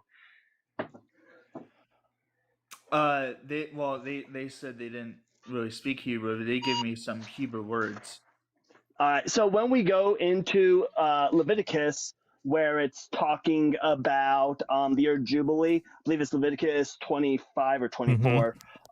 What you're going to 46 is that before that, we're going to go before that. We're going to go way before that, right? Pretty sure it's 25. What we're going to go is, it's either 24 or 25. Yeah, I'll find it. Correct. Yep. So where we're going to start is going to be in 39, verse 39. I have to get these because the Hebrew scripture verses are different. So what you're going to see in verse 39 is you're going to see where, and this whole thing is talking about Israelites. All this top part is talking about Israelites. It's talking about the year of Jubilee. And then essentially what it says is that if your fellow Israelite becomes poor, that they're having a hard time surviving, they're going to sell their property. Now, once they've sold their property, if they're still struggling, they're going to take a loan out. Now, go down to verse 39. If any of you dependent become so impoverished that they sell themselves to you, shall not make them serve as slaves. The word for slave there is going to be abed in the Hebrew. And then it's going to say, they shall remain with you as hired or bound laborers. The hired or bound laborers, the word shifts to a word called sahir. The only semantic range with sahir is hired or bound servant. That's all it means. Now, it is true that aved does have a semantic range that can mean like actual chattel slave or hired or bound labor, but when it is used in conjunction with sahir, its semantic range only becomes chattel slave. And then this here, again, it's going to reaffirm how do we know this is only talking about the Israelites with the Sahirs? Because they and the church shall go authority, they shall go back to their own family. And it mentions how because God brought us out of Egypt.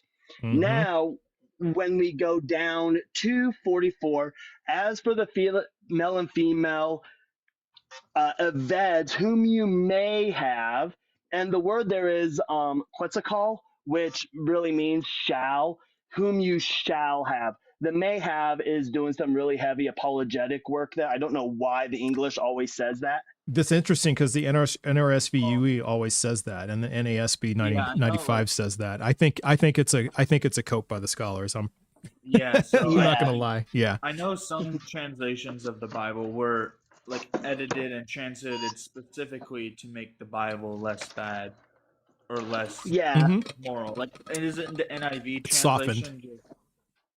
The NIV is just a thought for thought with apologetics mixed into it.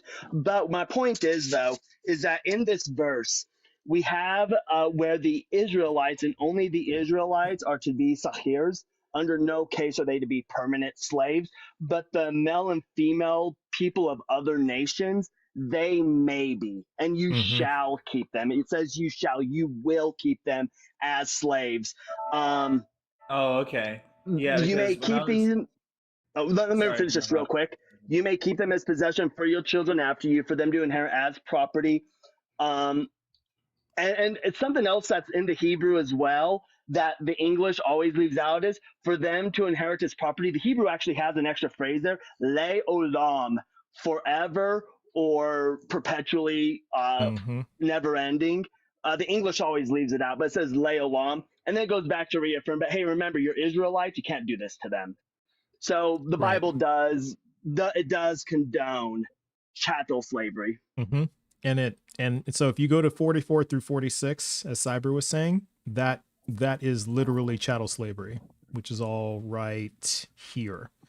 Yeah, 44 through 46. So, here, let me scroll up a little bit. Sorry. Okay, so let me pull it. That's Leviticus 25, 44 46. 44 through 46. That's the chattel slavery that Cyber was talking about. But then there's the provisions. Oh, yeah, this is the verse I brought up. Yeah. So yeah, and then, this was one of the verses I brought up for them, and they said that the word in my translation and translated as slave.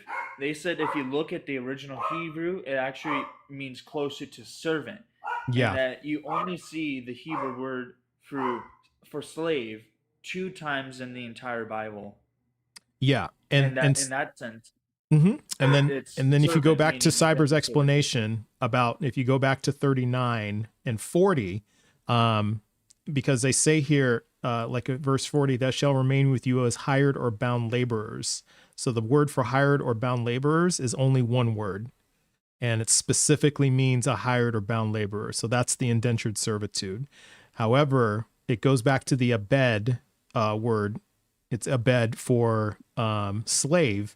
That is interchangeable, which Cyber acknowledged, but this is that pesky context thing. So all you got to do is ask them, well, then if it's indentured servants here, well, number one, you have to ask them, well, then why are they using a different word than they are in 40? Because they would have just used the same word in 40 if it were just indentured servants. And then the second thing you can ask them, the follow-up is, because this is the part they're not going to be able to get around, is, first of all, 45, it says specifically, you may acquire among the aliens who reside in your land. Sorry, I have to scroll up a little bit. And from their families who are with you have been born into your land, they may be your property. So indentured servants weren't considered property. Okay, so they were hired and bound laborers. And so this is property. And then it doubles down. If you go to 46, it says you may keep them as a possession for your children after you for them to inherit as property. And also noting what Cyber said about that word may versus shall. So it's softened to may, but the original Hebrew does say shall. So you shall keep them as a possession for your children after you for them to inherit as property. And then these you may treat as slaves, but as for your fellow Israelites, no one shall rule over the other with harshness. So this is literally chattel slavery. Chattel slavery is keeping people as property. And then I posted a video actually right before I came on. It's like a 42-minute video on YouTube in which I walk a couple who were engaged through this. I go over Exodus 21 in I do kind of a deep dive on Exodus 21. So if you want, you can go back and watch that video, and you can take, and because I take them right through each verse, because that does talk about indentured servitude as well. However, there were exceptions, as Cyber noted, there were exceptions. And here, I'll skim them real quick for you. But if you want like the deeper dive, Nietzsche, you can just go back to that video. And it's just one I posted today. So just go back to my videos and post. Yeah, you can watch it. Trust but verify on YouTube. Same account name. 2024. Exactly. Okay. Yeah. Okay. I'll look into that. Thank you. Okay. But here, I'll skim over it with you real quick. Yeah. I'll do a quick synopsis. So, So it does say here, yeah, when you buy a male Hebrew slave, he shall serve 6 years, but in the 7th he shall go out a free person without debt. So this actually talks more about the indentured servitude right here, right? Because this implies, because as Cyber said, there were Hebrews when they were poor, when they fell into poverty, they had to take out a debt and they couldn't pay back the debt. And this is what it talks about. It's a maximum of 7 years for them to pay off the debt with their work, with their labor. So that's the exchange. So it's not that they owed, so they wouldn't owe anything after that. Their debt was forgiven. They would serve 7 years of labor and then their debt would be forgiven. But now if you read further in verse 3, and it gives provisions here. It says, if he comes in single, he shall go out single. And if he comes in married, then his wife shall go out with him. Now, if his master gives him a wife, this is verse 4, and she bears him sons or daughters, the wife and her children shall be her master's, and he shall go out alone. So this is one of the provisions. So the indentured servitude does not stretch to the wife who, if the master gives him a wife, and then any children that they have, the master keeps those people, and they are property. They're his forever. And then there's another provision in here. If you go to verse 5, but if the slave declares, Okay, I love my master. I'm sorry? Yeah, so it says in Exodus 21:2, if you buy a Hebrew servant, he is to serve for 6 years. So he is only talking about the male in that instance? Only the male, exactly. Now, okay.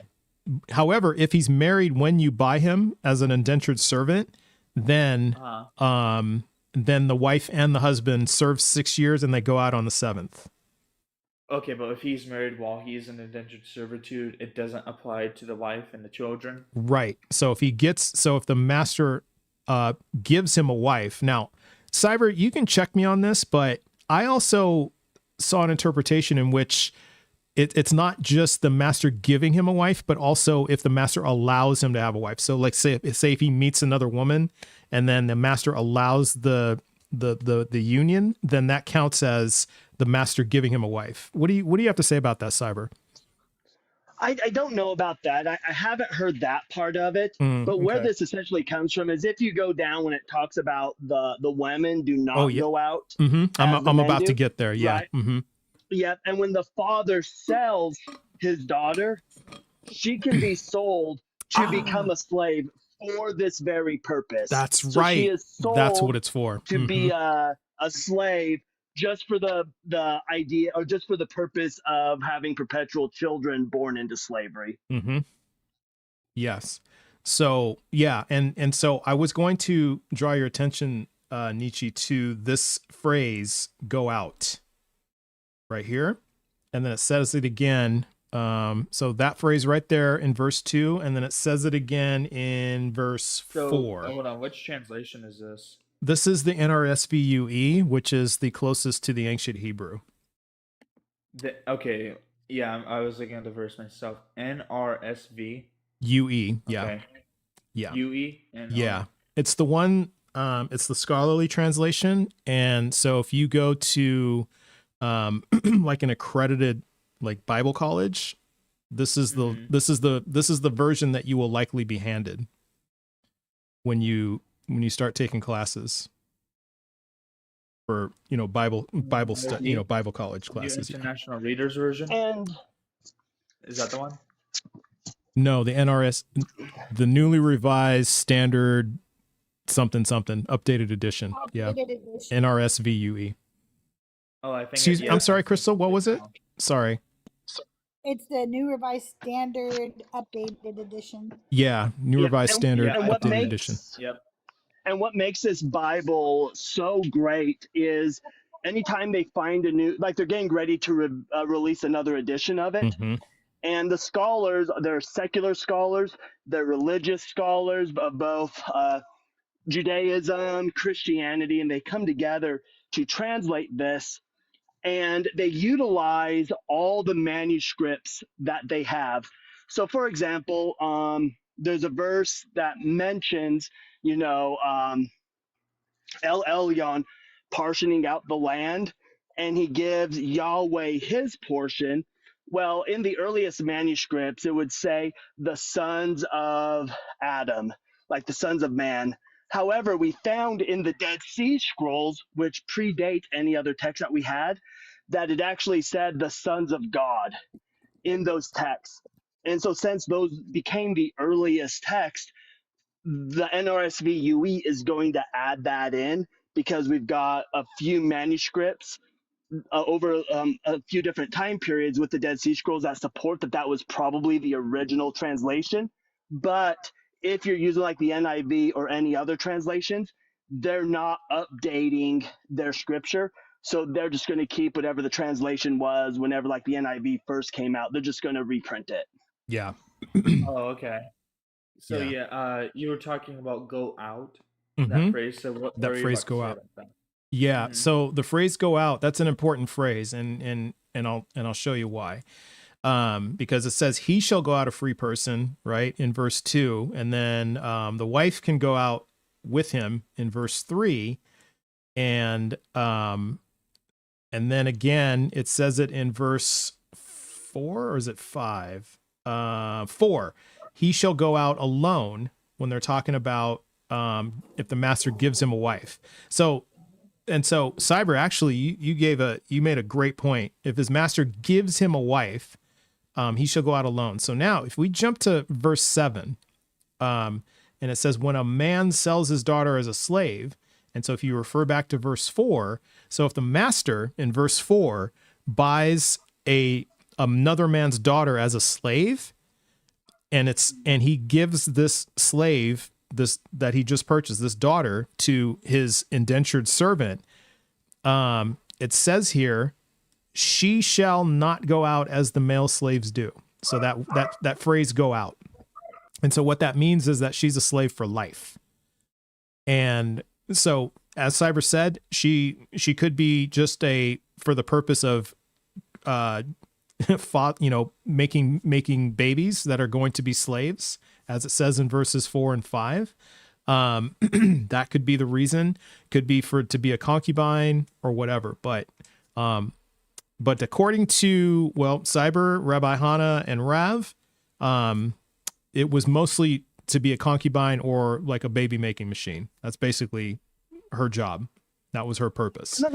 And let me ask you a question real quick, Trust. Let's say you're in this position. Let's say you're an indentured servant. You're nearing the end of your 7 years, and you were given a wife and you have kids, but you know you can go out free, but they can't.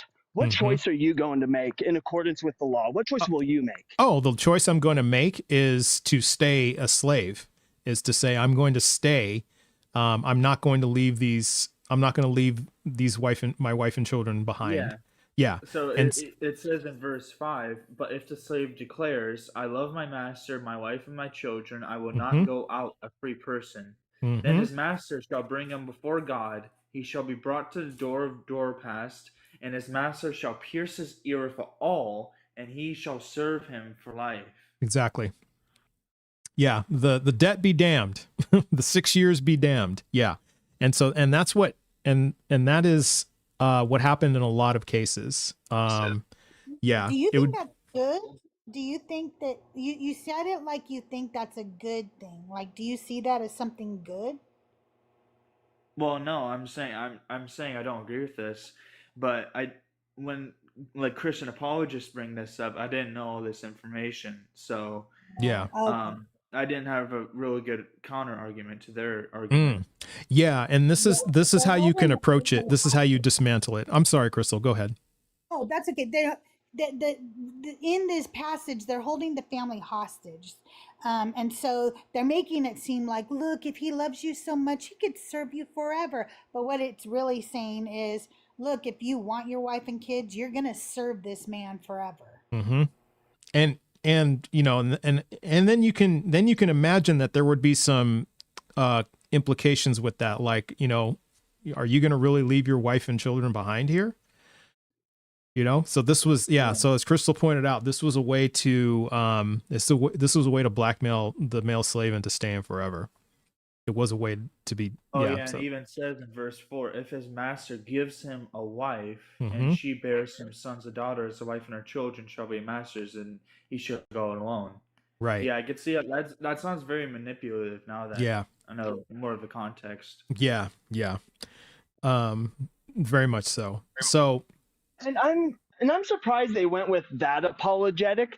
Normally, the apologetic that you're going to get is, well, they were just regulating it. It was just regulating it. It's the most common one. But when you go read the Code of Hammurabi, specifically law number 117, there wasn't 7 years. This was on the 4th year. Everybody went free, all slaves, not just indentured slaves, but all slaves under the Code of Hammurabi went free on the 4th year. Mm-hmm. That's right. Code of the Hammurabi. I've never even heard of that. The Code of Hammurabi, precedes the Bible from Babylon. It's the Babylonian code of laws. Yeah. It's the earliest law code we've ever found. Yeah. Oh wow, 1753 BC around. Yes. Found. Yes. So even predates like the earliest claims of the Bible being written. That's if you believe that Moses wrote the Bible, which he didn't. But if you believe that, it even predates that. And so here we have, and Hammurabi's code is supposed, that's where we get eye for an eye from, right? So it's supposed to be like brutal and harsh and all this other stuff, but this is way more brutal than what they had in their law. Okay, like Exodus and Leviticus are. Mm-hmm. And also, like I said, thank you for that Exodus 21 breakdown. Yeah. But how do you explain Leviticus 33:34 then? I read it earlier. It said, when a foreigner resides among you in your land, do not mistreat them. The foreigner residing among you must be treated as your native born. Love them as you love yourself, for you are foreigners in Egypt. I am the Lord your God. So the argument they gave me is that the Israelites did not enslave themselves. They were treated as indentured servitudes. We see this in Leviticus 25:44-46. So what they're essentially saying here, they claimed, is that foreigners are to be treated the same way as the Israelites were, as indentured servitudes. Yeah. And I would just do a line-by-line analysis and just say, well, point it out to me, because it clearly says in Leviticus 25 that you may acquire male and female slaves from the nations around you. And so what go ahead. So what this is covering, because there's also a law that says you cannot kidnap to make slaves. Yeah, right? That and that's the one they fall on too. Yeah. So what this means is, so there's a difference between, so slaves were not considered people. Slaves were considered property, right? And so what you're not allowed to do is, if you have somebody that is a free person, you can't enslave them. And so when it says, remember when you were in Egypt, well, if you remember the Exodus story, when Israel and his family went to Egypt, they went there as free people. And then there was a Pharaoh that was like, oh crap, there's getting to be too many of these Hebrews over here. And then he enslaved them. That's prohibited. You can't take people that are traveling with you, that are living with you, and just enslave them. But this is going to be a contradiction that we run into later on. Because God quite literally commands it during time of war. Yep. But he's saying you just can't find free people and kidnap them. But if you're foreigners that are traveling with you, if they have slaves, you can participate in the slave trade. That's fine. If you go to a town and they have slaves, that's fine. You just can't capture free people and enslave them. And again, slaves are not considered people, they're considered property. Okay, but wouldn't those people that are selling the slaves have captured free people? So under Torah, as long as you're yourself aren't breaking it, it's fine. So as long as you're not doing this, and there's a whole legal process. Like if you're going to go and try to say that like they captured this slave that they're selling and they were once a free person, well, you'd have to, bring this accusation to the elder at the gate. You'd have to provide the evidence of it. You're going to have to yourself provide the witnesses that saw this individual capturing this free person. Like there's a whole legal process that Torah outlines for how disputes are discussed. and you're just not going to be able to do it when you're traveling into a city that's not your own. Okay. Yeah, because one question they asked me is, if this verse is true that you can't capture a free person and enslave them, then like which towns were they exactly selling the slaves if God outlawed it? Again, it can't be part of God's command. You know, here's the thing. We can go on and on about where they got their slaves for, and when we're doing that, most of the time you're picturing a man. But if you just keep with the most simplest thing, that women were always slaves, always, never sent free. We're sold by our own fathers. Then you don't need to worry about where did they get slaves? They gave birth to them. They were called their daughters. Exactly. That's exactly right. And on top of that, if you think about it, if because you can almost bet that if a slave master purchases a slave and then impregnates her, and this baby ends up being a daughter, what do you think's going to happen to that slave? It's a daughter. It's going to get sold.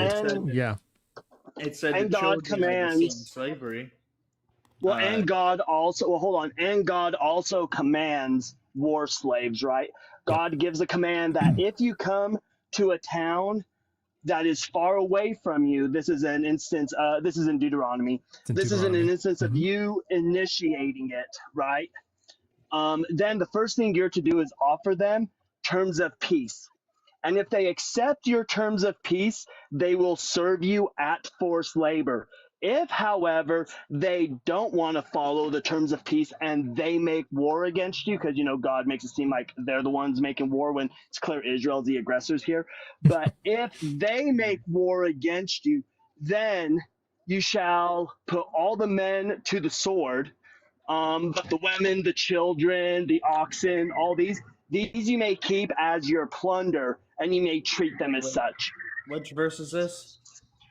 Oh, I don't have my scriptures with me. It is in Deuteronomy. Here, let me. I remember there was something similar in like Deuteronomy 25, where you like may keep women as your spoils of war, and you may save them for later on. It sounds kind of like there's that one as there's well. that one as well. Yeah, and that's more like that's like wifing her up. After graping her and letting her mourn for 30 days, shaving her head and all that shit. So, and I put wifing in quotes because that's definitely not wifing. More like just like keeping her as property and calling her a wife. Like just looking at that verse. But what was it? Yeah, what was that verse that you tried to give me about? About keeping slaves as spoils of war? I'll look for it for you, but we're kind of over time, so I want to bring up some other guests. But hey, Nietzsche, thanks for coming up. I appreciate you. And real quick, that's Deuteronomy 20:10 is where it starts. 2010. Deuteronomy 20:10 is where it starts. 2010 for what? So it goes to it's quite long. It's like 2010 through like 13 because it talks about the nations that are far from you. And then the nations, because keep in mind, Deuteronomy was given right before they enter Israel. So then it says, as for the nations that are going to be like within Israel, and then it gives a whole list of nations. These you are to totally annihilate. The women, the children, the livestock, anything that breathes, you're to annihilate them because in the future, they're going to lead you astray. So just annihilate them now. Yeah. And it gives like a list of like 10 different nations, like the Hivites, the Jebusites, the Hittites, the Jebusites, like 10 nations just gone. You got a super chat, Trust. Oh, super chat. Right. Well, it was all right. It was nice talking with y'all. I much appreciated the verses and the talk. No problem. Go now, but all right. Nice talking to you. See you later. All right, Nietzsche. Have a good day, and thanks for coming up. All right. Okay. Yeah, we got a super chat from Rainbow Ash. Thanks, Bingo.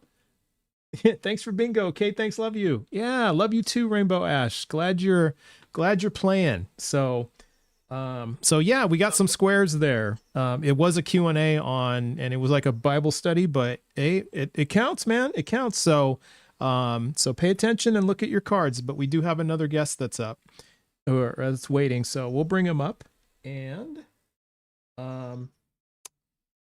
let's see what they have to say. Karen, how you doing? Oh, wait, we got to wait for Karen to connect. Let's see if Karen can connect. Let's see.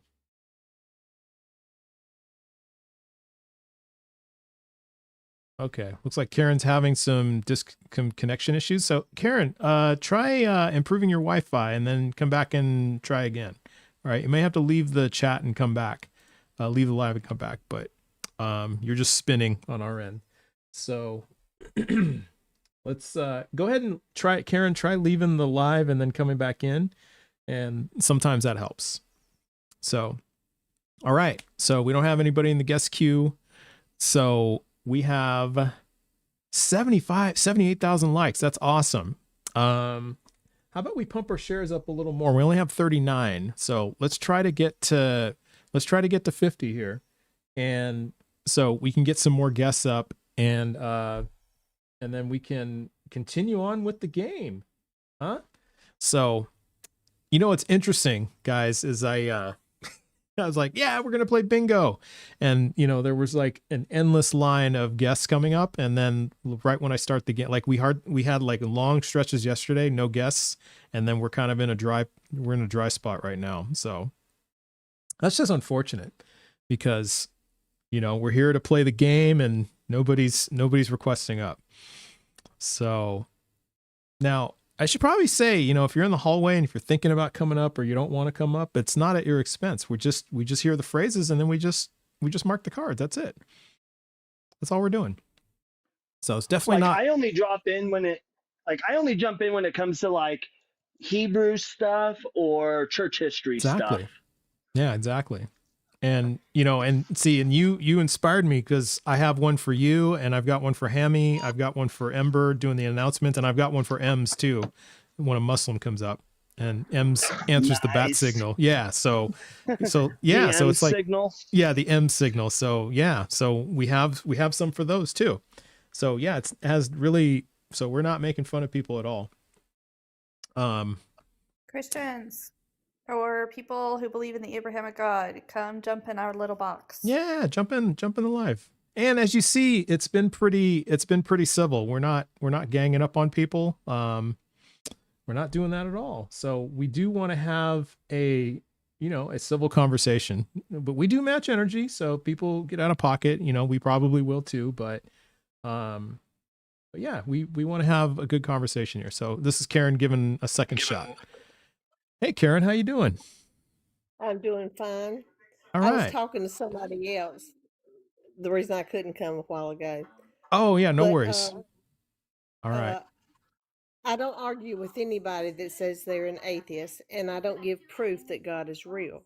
Because in order to believe in God, it has to be from you, from your heart. And there's no way I could convince you any other way than what you feel right now.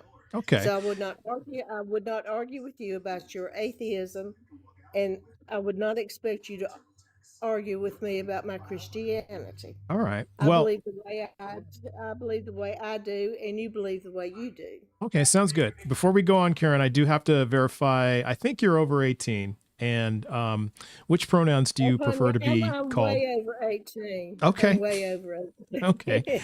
That's good to know. Okay. And which pronouns do you prefer to be used for you? Pronoun. Mm-hmm. Just call me Karen. Just call you Karen? All right. Well, right. That's going to get a little tedious, but all right. So you're refusing to give us your pronouns? What do you mean pronouns?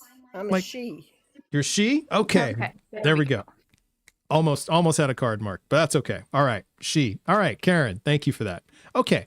So you're saying that you don't have, now are you saying you don't have any evidence for God being real, or are you just saying I don't have to give it? Oh, I have evidence, but it's from my heart, and you can't see my heart. Okay. So there's no need for me to try to explain it to you because you don't feel the same way I do. See, I've experienced God. Mm-hmm. You've experienced God?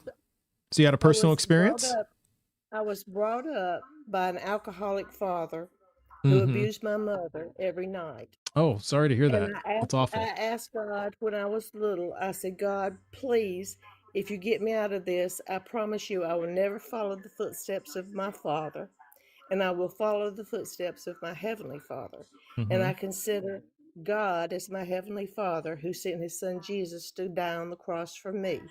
And this is the Easter season. Easter is Sunday. And although you don't believe in that, Oh, please don't preach. Please don't preach. I'm not preaching. I am telling him that his right to be an atheist is the same right I have to be a Christian. Okay. Well, we're not we're not trying to take away your right. And we're not saying you're trying to take away our right. We're not saying that at all. All we're asking for though is, because I think a lot of us in here that are watching, and my friends here up on the panel, we would believe that this God is real if we had evidence to show us, right? And so see, here's the challenge though, Karen. Because I mean, you've told us about that so it sounds like you experienced God.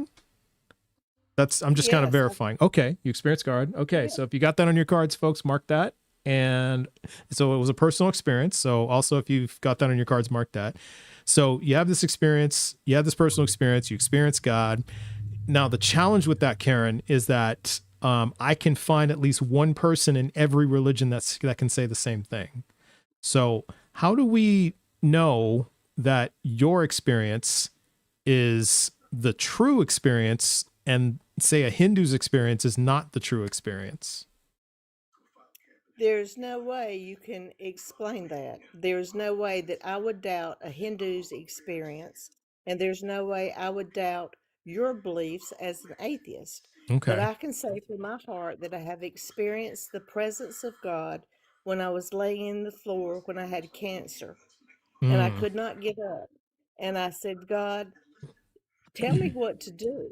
And he says, you know exactly what to do. He said, touch the hem of my garment.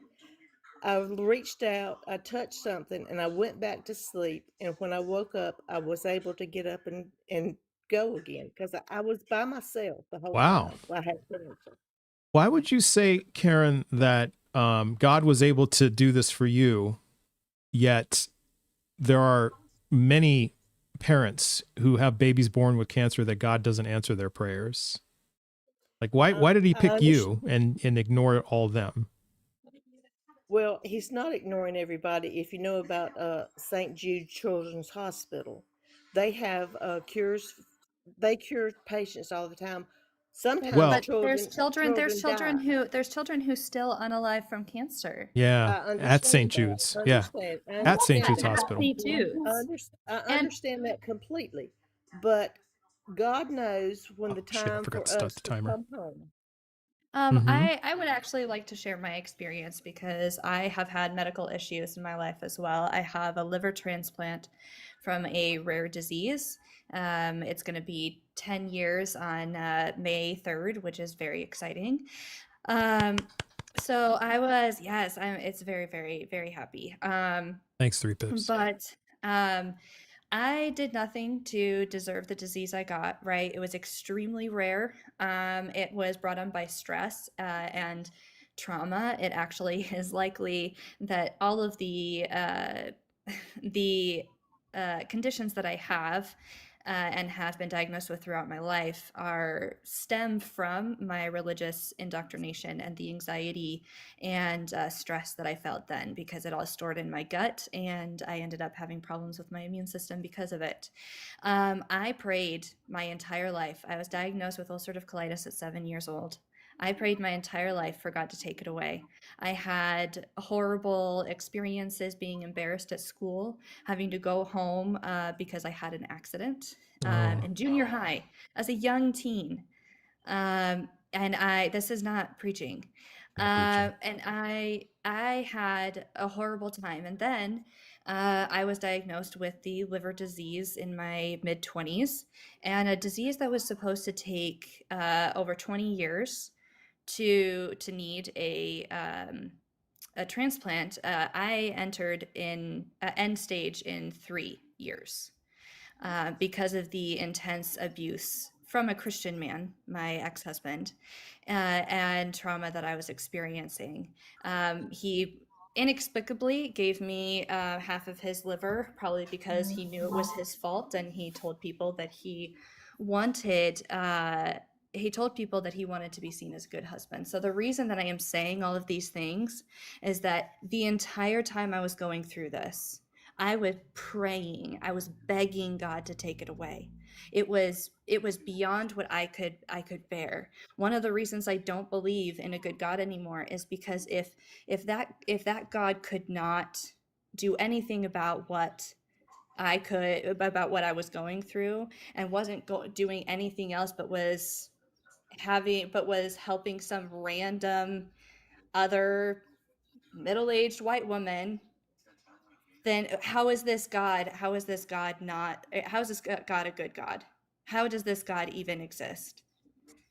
Like, your experience with this God helping you, people have the exact opposite experiences with no God showing up. I was a Christian my entire life. I lived the Christian life. I went and I got a Bible college degree. I did all of the good things. I believed fervently. I prayed fervently. I had the faith. And still nothing. So how do you explain that? The reason I can explain that is that Christ died on the cross for us, and That he has did nothing to so. do with what I just said. That has nothing to do. Jesus You're dying on the asking cross has nothing to do with what I just said. Yes, it does, No, because it doesn't. Well, you're arguing with me, and I didn't think this was a platform to argue. I am a passionate person. This is the platform to give our and if you say opinion. something that doesn't align with reality, we're going to call it out. Yeah. Well, call it out. But what you're saying is not how I believe, and I can't justify what you're saying, and you not letting me say anything about it. You already told your experience. I have many experiences. And I do too. I had experiences where I thought that I felt God. But when I needed God the most, when I was begging, crying, just bawling my eyes out, could not stand the pain, was almost about to leave the earth. Intentionally. And I got myself out of that. No God helped me with that. Yeah. And that's what people have to do all the time, or they have to, or they, they have faith in God. They don't even go to the doctor. They end up unaliving because faith doesn't work. Faith doesn't heal. Faith doesn't do anything. Yeah. And I think that's what we're kind of getting at, Karen, is, this is just an example. Like, this is Ember. They're bringing their experience home to my question to you about people who haven't gotten their prayers answered. It seems that we, and I'm not minimizing your experience at all. I'm just saying that there are people who will pray for a parking spot and then they'll praise the Lord that they got the front parking space, while there's just kids and babies dying of starvation around the world. And so we're trying to understand why God would show up for the people, for parking spaces. And then you, who had this, what it sounds like a pretty miraculous thing happen to you, yet, like Ember, no miraculous thing. And all these other people, babies dying of starvation, cancer, what have you. And plenty of parents praying for them. Where's God in this? So when she did point to God, she pointed to St. Jude's, and I have a problem with that, having a daughter-in-law in medicine. The people at St. Jude's are people who are healing those children. God is not doing it. People are. And y'all take the credit for their hard work and give it to your God. And that's not fair. They work really hard to take care of children when they're sick. Yeah. Sorry, go ahead, Karen. You have the floor. Okay. I have a good friend in Nigeria whose father is a pastor, and they have been through so many ups and downs, through starvation, through things I can't even imagine. And yet their faith remains constant. Because they are indoctrinated. Faith doesn't do anything. Faith doesn't help them out of their situations. Faith doesn't give them money. Faith doesn't give them resources. Thoughts and prayers from other Christians don't even give them resources. They have to do it themselves, or they have to find somebody who actually will help them. Because it doesn't actually do anything. In fact, what they're taught, what Christians are taught, is pray for it. If you need help, pray for it. And then when it doesn't come to pass, then they're told, oh, well, it'll only come to pass if it's in God's will. Right? So it's one of those damned if you do, damned if you don't situations. And one thing I'd like to say too, Jude's, while it was started by a religious person, which is why it has its name, it is not a religious institution. Secular it's a secular now. institution. Yeah.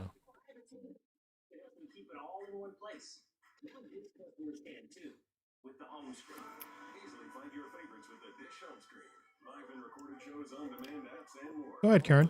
Well, like I said, I did not come on this platform to change anybody's mind, because I can't. We understand. Because the only way you can change is in your heart. Okay. And I can't change your heart. I can't change your heart or your beliefs, and I didn't come to argue. We understand. What is your purpose? Can I ask? realized that lady had a very tough time growing up. I'm not a lady. Hold on. Number one, I am not a lady. My pronouns are they, them. And I don't need you to talk about my life. I grew up Christian. I know all of the stuff. I know everything that people have said about my life. So I don't need you to talk about it. I also want to ask. Thanks, thank you, Raiders. Thank you, Raiders. Welcome, Raiders. I also want to ask, if you didn't come up to argue or to have your beliefs challenged or anything, did you come up here just to pontificate? I did not come up here to talk to you. I came to talk to the one. Oh, she doesn't like me. Okay, got it. Okay. Well, I think though that my friends here. Oh, and there they go. Okay. There she goes. And welcome to the Raiders from Dugald. Welcome in. And I'm posted a link, so play some free bingo. So come and get your card. And we just started a game a little while ago, so you all should be able to jump in and and do your thing. Yeah, I mean, that's the thing. If I went too much, I apologize. No, I think really bothers me. Well, yeah, it's a bit condescending, and I think that's the problem, is that people don't realize that is, you just say, hey, all I had to do was I was lying on the floor and I just asked God and he helped me get up. And, I think you're probably sitting there like, well, what the fuck? What am I, chopped liver? I mean, I was begging, crying for months, years, et cetera, and nothing. Yeah. Got nothing. And all I have, and what I ended up having to get is my abusive ex-husband's half of his liver. That's all you got in order for it to work. And I mean, it's mine now because it's been over 7 years, and the liver completely regenerates within 7 years. So yeah, that's true. Yeah, it is all mine now. We're going on 10 years, and I survived an abusive marriage, and I have a liver to tell about it. You got a liver to show for it. That's all you got. Exactly. Yeah, exactly. And I got a new liver to show for it. God exactly. Yeah, that's another level of narcissism of I wanted people to think I'm a good husband. Exactly. So W. Ember's liver. Yes. I always take a picture every year of my scar, and since it's 10 years, I'm gonna do a montage of a bunch of pictures over the years of what it looks like. So yeah. Word. I just that last lady can't. When she said she didn't come here to argue, I'm like, well, she came here to preach. Yeah, and so We don't take to preaching very well. And, just the thing is that, it just, and the thing is that she really sidestepped my whole point about, other people in other religions having personal experiences. So then that just means that every religion is true. And that doesn't make sense. So, if we're going to kind of do that route. Okay, we have a new guest up. How's it going? Money Bunny? Mooney Booney? Yeah, Money Bunny. Money Bunny. I don't have an argument. I'm not right. religious. Okay, sorry. Before you go, just want to verify you're at least 18? Yeah, I'm 30 something. Okay, and what pronouns would you like us to refer to you as? I mean, she or whatever is fine. Okay, good deal. All right, and which religion are you? Well, that's why I don't know if I can be up here because I'm not religious at all. But I have a question that kind of pertains to everything that I haven't seen single you can ask a quick question. Yeah. Okay, so if God is all-knowing and he is the creator of everything, then how come some people go to hell and some people don't? Because if he's all-knowing, great then question. he knew that I was going to be created and I was going to take a path to heaven or hell. So therefore, it's not free will, and that question. Free will. Sorry, we're playing bingo, and free will is one of the call outs. So you called it free will. Thanks, Money Bunny. Sorry to interrupt. Please finish your thought. Sorry. You're good. So like I said, I don't know if because I know y'all are looking for like a debate or whatever, and I don't have one because I'm not on the religious side. But you're fine. Don't have an answer for that, and I cannot get one anywhere. That's a great question. And I think and it sounds like, what? I've asked that a lot of times. All of us have asked that here. And I don't think any of us have gotten a good answer for that. There's just really no explanation for it. Right? Yeah. Like if God knew, because this falls along Psalm 139, verse 13, it says basically, I'm going to probably butcher it, but it basically says, God knew you before you were formed in the womb and God stitched you together in the womb. That's what it says, right? More or less. So supposedly God knew, just like what you're saying, God knew exactly what was going to happen when you were made, when he made you.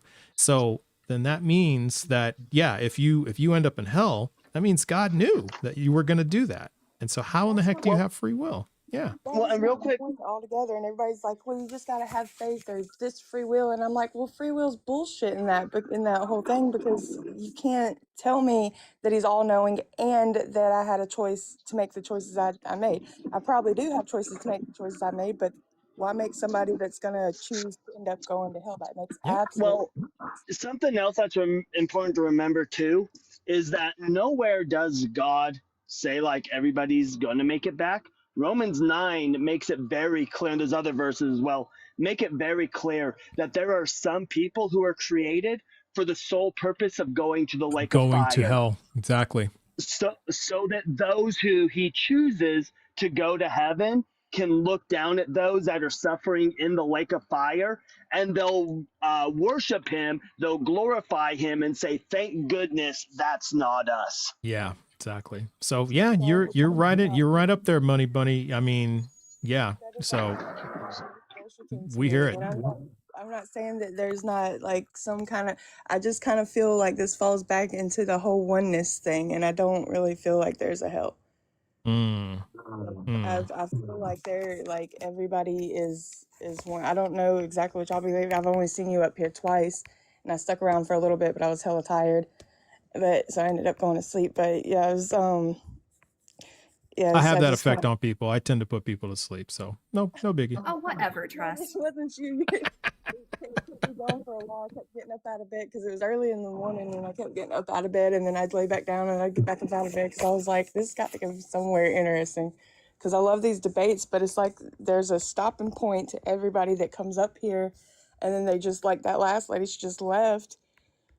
Because it's like their whole thing collapses, and I didn't want to ask a Christian because I don't, one, they don't have an answer for me, and two, I'm not trying to collapse anybody's beliefs, but I don't understand how it works either. I grew up Christian, and I used to stay up at night knowing that I was going to go to hell because they was like, well, God knows everything. That's fucked up, isn't it? Right, and was like, you can't question God. So I'd be in my head like la la la la la la, trying to drown out my thoughts. But I'm like, He can hear them anyway. That was terrible. And that's crazy making. That's like that can do things to you. That can traumatize you mentally. I mean, it did a lot of trauma at the time, but I did also. I've got metacognition. Like I think about my thoughts constantly on like different levels. So it's like I'm add that into the thoughts of a child and going hell and all. It was so bad as a kid, and finally I just around 12 I was like, you know what? If I go to hell, I'm probably better off there, because if I go to heaven, I'm not going to want to sit around worshiping somebody, because it just doesn't. That's so sad. Oh, yeah, it was wild. That's sad. I'm just really sorry to hear that. That's just really, yeah. And that's just, and we hear a lot of those same things from other people, and and that's part of the reason why I do this, is because for one thing, you're seeking answers, and we're asking those questions for you. You know what I mean? And that particular one hasn't really been answered. It just hits a wall, right? Yeah. And there's so many that haven't been answered. Yeah. Just add that to the list. So you're there. But see, the thing is that's why I say, what's your best evidence that God is real? Because I'm holding out, a little bit of sliver of possibility that somebody will have an answer, because, there's 8 billion people on this planet. Right. So I got a lot of people to talk to. So somebody might have it, but yeah, so far, no luck. No luck. I don't feel like it's going to be in the Christian religion or any religion that puts somebody above us, where there's a heaven.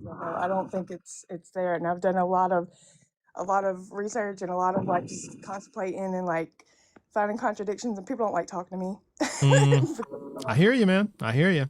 But here's the bright side. You got a good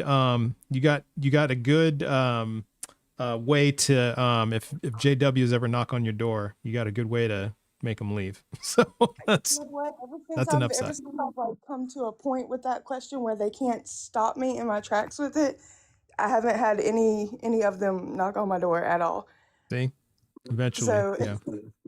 I don't know if they can feel the vibe or what, but yeah, I'm living in a duplex, and my neighbors, they got to knock on their door, and then they just right over mine. So I'm like, I'm not a devil worshiper. I'm not I don't hold anything against any religion. I just don't believe in any of that, because it doesn't make sense. Yeah, it doesn't make sense, and that's okay. Well, hey, Money Bunny, we've got some people waiting, but hey, I appreciate you coming up. But yeah, stick around, man, because we're going to keep asking these questions on your behalf. And if you think of anything that you want us to ask you, throw it in the chat, and then we'll try and throw it up there. All right. Thanks for coming up. Appreciate you. Have a good day. All right. But yeah, it's a great question. So man, if it's getting boring, so I can't speak for Amber, but a little known fact here, Crystal and I are like Trust crash out crew. We'll crash out so Trust doesn't have to. I got quite a few people who do that for me, and I'm good with that. I appreciate that. Yeah. I've been pretty calm, I'd say. Actually, yeah. Well, the day's still young. We still got time, so. I do a good crash out. Hey, I even had somebody come up here and thoroughly insult me and body shame me, and I still. Actually, yeah. I was actually a bit surprised, but actually no. I've seen people try to body shame you before, and you roll with that like it's nothing. Like you're like, yeah, whatever. So that one, I thought though that and I took a lot of those arrows too. But hey, Westwit, here, you're not connecting, so try to leave in the chat and coming back. But yeah, we want to talk to you. So I'm just going to drop you down, and maybe, check out your Wi-Fi or whatever. So I'm sorry, what were you going to say? Somebody was saying something. I think it's one of the weakest things to do. They will come up and, be an ageist or body shame. Yeah. And that's all we have. And I think that, but it is funny. Like I said earlier, that's the guy that I wrote Miss Me Without Misogyny because of that guy. And at the very end, it says, I'm the star, you're just an extra, baby. Because if you heard him, he was telling Ember and myself to be quiet because we're just side characters. Exactly. He was going, you're just side characters. Shut up. Yeah, exactly. Yeah, exactly. And like, no. Oh, they hate talking to women and femmes. Mm-hmm. Yeah, they really do, especially when you're cooking them. Yeah, that's why she dropped, because there was nothing that she could say in response to what I said. 100% agree, Sonny. Oh, it's good to see you, Sonny. I haven't seen you in a minute, but welcome in. But yeah, you're absolutely right, Sonny. And I don't know what it is with like this younger, like extremely younger generation. Like I had somebody like trying to flex. He's like 20 years old, like I have my own mortgage. And I'm like, bro, go into the It's the bank, take that. manosphere. It's the manosphere. Right. It's the fucking manosphere. Yeah, that's it's the why manosphere. Gen Z young men are becoming more and more conservative, because they're being influenced by the manosphere. Mm-hmm. That's fair enough. I was just like, I don't think going to the bank to take out a loan to pay your parents' rent for your 1-bedroom basement, that's not a mortgage. That's just a loan. Yeah, right. It's just a loan. Yeah, exactly. It's definitely not a flex. And yeah, it is. Yeah. So it's like the second day the manosphere has come up in conversation. But if you guys haven't seen that, watch it. It's very enlightening. It'll kind of give you an inside glimpse on, like, because all these Phil bros who come up, I bet you dollars to donuts that they're watching Andrew Tate and all these other guys. Oh, absolutely. Oh yeah. I mean, Jordan Peterson at the very Jordan least. Peterson, yeah, all these guys. I bet you dollars to donuts they're watching all this shit. And but what do you mean by Jordan? I'm just kidding. Oh my God. Yeah. So yeah, it's fine. I mean, like I said, like if they come up here and they start spewing all that mess, just, man, make them swim out in deep waters. That's all. That's what I want to do. I want to because immediately they're not going to, they won't have any answers to those questions immediately. And you just make them look really bad. So there's no need to argue with them. You just keep spamming that question that they can't answer. And it just makes them look horrible. So, yeah, that is, but it's, the thing I don't understand either is, they must be lying to people about, like, when they give first impressions and whatnot. And I've been toying with the idea of, like when somebody starts going down that road, is just say, okay, well, we're not going to continue the discussion until you turn your camera on. I've been toying with that idea because, because I think the anonymity fuels a lot of that behavior. There's just no repercussions to that. Yeah, there's no consequences for their behavior. Yeah. When they even use fake voices, when they use fake profiles, when they, like, you don't know anything about them. Mm-hmm. Yeah. But I think that guy, the first guest that we had, I think he has been in this live before. It's like a form of rubbing oneself. That's pretty funny. But I think he was in this live before. And yeah, so I think that's probably, I've been toying with that idea. I don't think it's going to really get anywhere, but bottom line though is, just the behavior is just really, it's just ridiculous. Yeah. Those children were brought up in an atmosphere of no consequence. Yeah. That's probably true. It probably is true. So, okay. So guess if you're out in the hallway, if you're just watching and you are a believer in the God of the Bible, the Torah, or the Quran, and you're at least 18 and you have some evidence that God is real, let's hear it. That which can be asserted without evidence can be dismissed without evidence. 100% true, Dawn. No prapus, Isaiah Harrison. No prapus. No thank you. So you got to ask permission to pray. It is about consent here. We are big on consent. I used to donate money to Planned Parenthood every time somebody said that, and I would do it in their name. So, like, if they said, I will pray for you, I said, thank you. I will donate to Planned Parenthood in your name. You know what? They didn't like that. They did not like You know what? That's a great idea, Crystal. I got to reboot that. I think I might do that. Okay, so every time somebody says, I'll pray for you all, I'm just going to donate $1 to Planned Parenthood. Exactly. Everybody right now say, I'll pray for you. Right? Like, oh, shit. Not friendlies. Fuck you, friendlies. No.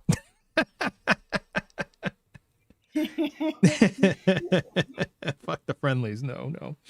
Okay, we got a guest in the queue, Mike Fall. So let's talk to Mike Fall. Whoa. How's it going, Mike? Hi. Good. I'm over 18. All right. Thought I'd let you know that. Okay. Kate. All right. And which pronouns would you like us to use for you?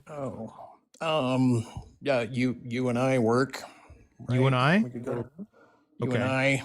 Just say you, and I'll say I. And we can go from there. Okay. And what about third person pronouns? You don't use any. You don't have any preference for third person? How about it? It sounds good. All right. You can call me it. And okay. We'll just, it. Hold on. We'll see how you hold off on that. We might get confused on the you and I though, because Trust might say you, and I think he's talking to me. Yeah, well, that would be your problem. He could say he, and he might be referring to you too. Well, we definitely wouldn't be referring to you because you're an it, right? So, you wouldn't have to worry about that. Had I defaulted elsewise, you're right. So yeah, we're already in a good tangle. All right. Okay. Well, all right. Well, we'll welcome it to the panel. Okay. So, thank you for joining us. And which God do you believe in? You're sure you don't want to say welcome Mike to the panel? I got a name title. Well, it's not. It's I don't have a name for it. Right, I don't have a name for the God, but somebody and I was like, I was going to come up earlier, but somebody said Abrahamic gods, and I thought, it's the God of the Bible, for the Torah, God, or the Quran. Yeah, and I was like, well, mine is evidence for supernatural, like a non-embodied extracurricular being or beings, right? Which I would put as a class of like non terrestrial or like aliens, and yet I still have to grant them intelligence. Meaning, it seems as if these phantasms that I've witnessed have a type of intelligence to them. All right. And well, hey, so listen, Mike, I do want to grounding. I do want to talk to people who believe in the God of the Bible, the Torah, or the Quran. Right. But, Well, and hey, I appreciate you coming up, though. Maybe next time when maybe next time I can trigger some of your words for your bingo card. Sounds good. All right, Mike. Yeah, extracurricular. Extracurricular. Card. So is that like playing the trumpet, or running track, or debate club? I promise guests and anyone who wants to come up, it is so not hard to give your pronouns.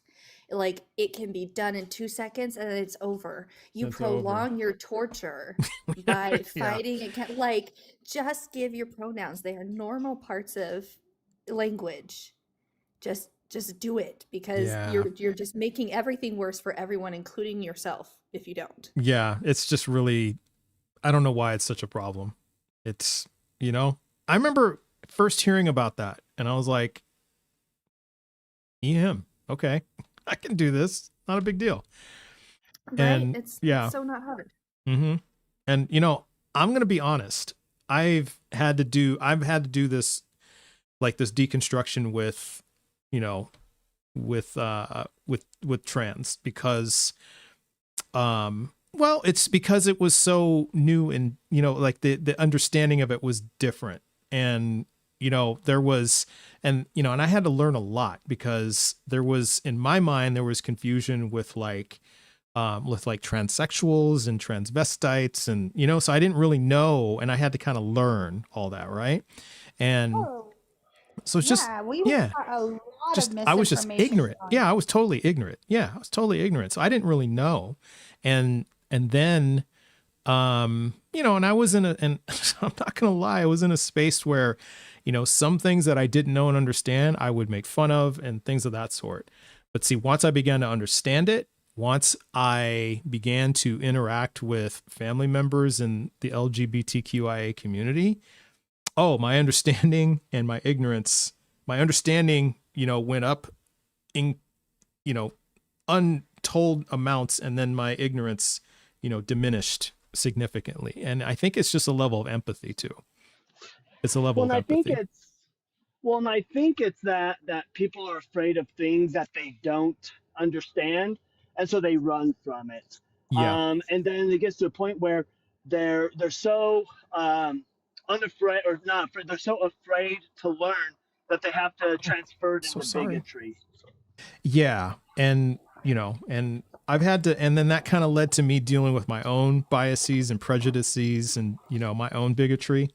And and I think for me, this is why it's really shocking and actually downright disappointing and sad when I run into other atheists who are like transphobes and, homophobes and misogynists and racists. It's really, really sad. It just saddens me because I'm like, of all people, you should be the ones who are like making this progress. And it's like they stop somewhere along the way. It's like, how do you not get this? How do you not get this? So I just want to thank Ember as one of the folks who has like brought me along.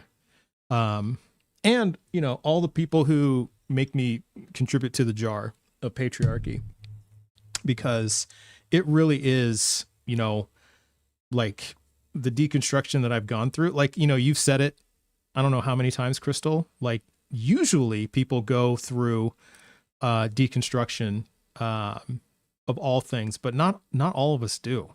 And then that just makes me wonder why, just makes me wonder why.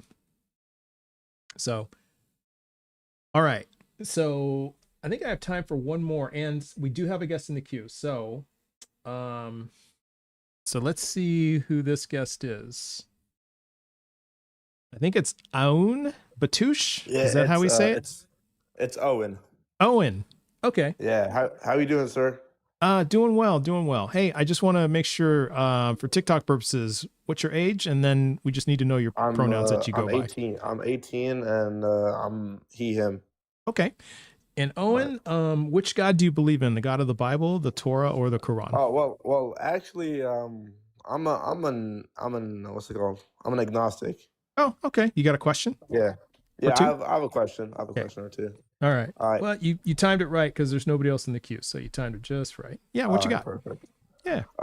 So you're an atheist, right? So Yeah. you believe there's no God, there's no one up there, there's no creator, right? Well, I would more frame my mental state as I don't believe in the existence of any God. So it's a little bit, it's a subtle difference, but it's important to know. Yeah, it's a subtle difference. Yeah, I was just wondering. What made you realize, what made you realize that there was no God? Okay. Because I used to be, I never grew up either. My dad is Muslim, and my mom is a Christian. So my parents were never like pushing me to be religious or anything. But I was always more on the Christian side. But like, I'd say like a couple weeks back, I noticed like I had like a couple things like, how can people be mad at you for doing something if God chooses everything in your life? Like that makes no sense to me. Totally. Yeah, I'm with you, man. And I think to answer your question, I realized that I don't believe in any gods when it was a years long journey. Like, my years long journey, my deconstruction went many, many years, and it was, reading a lot of different holy books and none of it adding up, none of it making sense. And that, the Quran, the Bhagavad Gita, the Bible, works from different Buddhist monks and whatnot, some words from Buddha, all that. None of it just added up. And it just began to dawn on me, I don't believe this. It's just not, it doesn't make sense. It's not coherent. And so I'll let my friends chime in, like what pushed them over the edge, so to speak. But that's what did it for me, was just reading up on it and just not making sense ultimately. But we'll start with Crystal. What did it for you? I've heard it before, but I always like hearing it. Oh, there was a lot of things. So I'm not going to go into all of them. It would be many, many things throughout my life that I would go, huh, and they would all add up.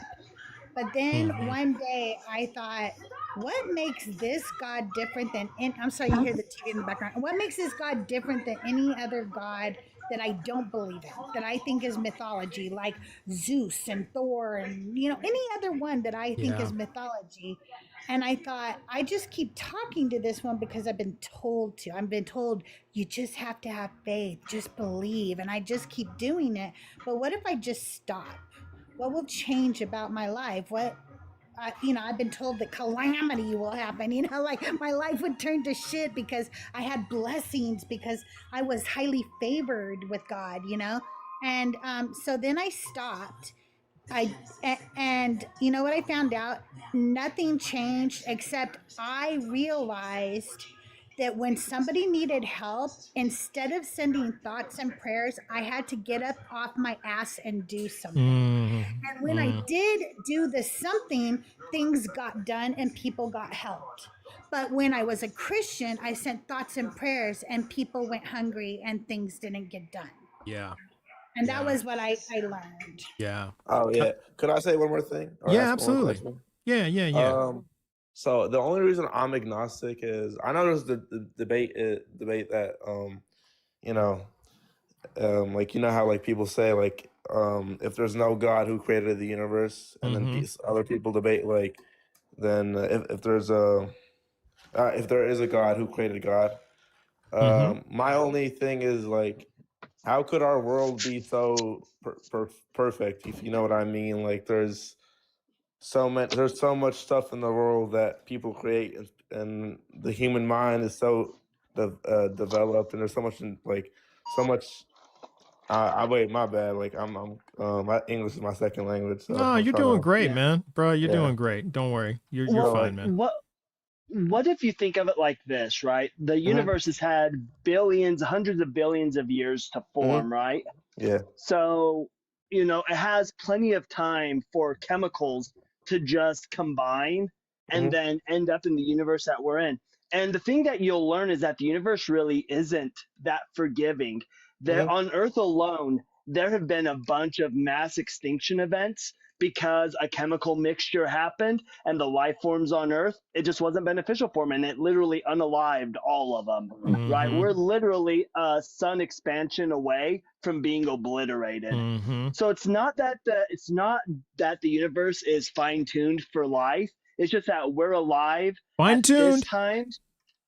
It's just we're alive at this time, but all it takes is for one chemical mixture to occur, and we're gone. Yeah. Okay. Ember, what do you have to say? If anything.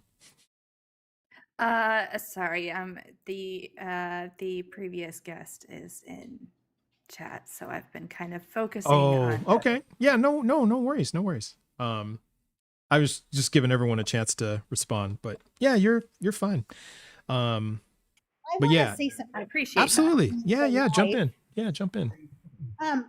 Yes. So if we're like so fine-tuned for life, and we are so also dependent on the sun, okay, because we are for food supply, for all kinds of things, even for our own health we need the sun, then why does the sun like kill so many people? Like I had stage 3 malignant melanoma. That doesn't seem fine-tuned. It seems like I am able to live on this earth despite the dangers of the sun. Yeah, like we're surviving this harsh environment. Very lucky to have survived, and it's only because of medicine. You know what I mean? It's one more almost as if question, we if I have Oh yeah, adopted. mark your cards, everybody, if you've got fine tune. My bad. I should say it more. I was just trying not to derail the conversation. We're And playing it's bingo, almost by as the if way, we, Owen. yeah, it's almost as if we adopted and we evolved to survive on this planet, and everything that's on it had to evolve to survive on it. All right, one more question. Yeah. Do you think there is one religion that is although I'm actually leaning more to atheist now from this conversation. You think there's a religion that is better than all, or more ethical or more moral than the rest? You know, this is off the top of my head, and I hope, I mean, just from my point of view, I don't think any of them are true. However, Yeah. I don't know, Sikhism is pretty dope, you know, because Sikhism, if yeah. you need a meal, just walk into any Sikh temple and they'll feed you, you know, no questions asked. And every Sikh person that I've met has been like helpful, kind, generous. You know, if anything, they embody they're more Christian than Christians. Sikhs are more Christian than Christian. I think yeah. I think personally Christians and Jews And nowadays. you ruined it for me, Ali. Fuck. All right. Well, that went out the window. They're anti-LGBTQ, so that went out the window. No, Sikhs, which I think I knew that, but Who's yeah. Sikhs? Yeah, Sikh. Oh, Sikhs. Oh, yeah, they are. No, it's okay. Yeah, I was gonna say you have a LGBTQ flag on your top left. I was about to say that, but I just think Christians and Jews nowadays. That's what pushed me more into believing into atheism and agnostic. Is that they believe that all humans are right, but they don't show that nowadays in the real world. They always like these Christian leaders and Christian and Jewish leaders, like they always talk about how they'll fight for their people and fight for what's right and stuff like that. But to be honest, they're just doing what they want to do and what is beneficial for them. So that's what like made me start questioning it. Well, yeah, keep questioning them, man, my friend, because it is, I mean, that's how we all got here, and you know, I think I would much rather, and no apologies, Aaliyah, I would much rather know an uncomfortable truth than be happy in ignorance. Yeah. You know? Has there ever been a debate on I know you've been doing this. Have you been doing this for a while? Yeah, for a while. It's gonna go on. Be going on 2 years here. Anyone ever like debated you into thinking about there actually might be a God? And what was their debate? Seriously, no, it hasn't. Actually, yeah, wow. It hasn't happened. Yeah, it hasn't come close. Like there've been good arguments that I've heard. Like I'd say the fine tuning argument is probably the best of the worst. Even though we, you know, Cyber did a bang up job of obliterating it, but like when you talk about the constants and, you know, like if you get into the specific constants, they can't be any other way, you know, and if you formulate it just the right way, it sounds good, but then ultimately it falls apart. You start asking questions and then they have no answers, you know, behind it. So I haven't really, you know, going on 2 years, talked to thousands of people, haven't heard a good argument yet. Oh, wow. That caused me to be like, maybe I should rethink this. No. Yeah. Same here. I've talked to my parents about it. My dad is an atheist nowadays. He realized after his right on. Yeah, because he's originally Palestinian. Oh, so, yeah. I totally understand, man. Yeah. Yeah. So yeah, his thing is that if God's the true thing, why would he let citizens and harmless people get killed and bombed every day? Yeah, exactly. Simply for existing. It makes yeah. And you know, in a lot of ways it's like the terror they're experiencing. There's a lot of these groups like trans people. That's why we got the flag, because it's, you know, and we're honoring them because just for simply breathing, They're being terrorized, and it's awful. It's terrible. It's got to stop. And I've also been looking back into history, and I've been like noticing. I think religion was just made just to like just for people to like follow a path and not just go crazy. Yeah, I don't and know I'm if you really have sorry any. for your dad and your loved ones, man. I'm just Oh, thank you, sir. yeah, because I'm just it's fucked up. It's just fucked up. Yeah. Well, hey, let's give W's to the guest. W guest. Yeah, man, anytime you have, of course, feel free to stick around, but anytime, if there's a moment like this, you have some more questions, come up and we'll talk more. Anytime, man. All right, man. Big W for the guest. All right. Have a good one. So I think the best argument I've heard that actually sustained God, and I'll just do it in premise form, see if you can defeat it. It was premise 1, nah. Premise 2, conclusion, get wrecked atheist. Yeah, get wrecked atheist. Or C2, what did that guy call me earlier? Low tier. There we go. C2, low tier. Or conclusion, I pay my own mortgage. Yeah, right. Pay my own mortgage. Exactly. So that, yeah. Hey, not a bad day. So we, Oh yeah, there was that one guy that called you daddy earlier today. Oh yeah, daddy. Yeah, when he's crashing out. I did get called daddy. Only I get to do that. Right? And his wife. Yeah. I was about to say something, but I refrained. Oh, Hammy's here. Hammy is here. Okay, so if you have Hammy on your bingo card, mark it. Because you know what that means. Y'all know what that means, right? And I got to get out my royal entrance music. There it is. Hammy, before you read, I'm going to say goodbye to everybody. Trust, thanks for having me up. Ember, of course. It was amazing. Love you, Crystal. To everybody listening, happy Trans Visibility Day. Cyber, Good to see you. Hammy, my favorite frog, good to see you. And a really quick shameless plug. You guys, if you haven't listened to my podcast, Anti-Sermons, you should go listen to it. And then leave me a 5-star review wherever you listen to it, because that really helps. Yeah, and just to be clear, it's not anti-sermons like A-N-T-I. It's anti like auntie-sermons. So just a little point of clarification. So it's not against sermons. It's sermon from your mother sister. We're bringing all the women to the forefront. So it's auntie because I'm your auntie and I'm giving you a sermon of your life. Exactly. Okay? So make sure you go listen to it. Have a great day, everybody. Bye. Bye. See you, Crystal. Bye. Have a good night. All right.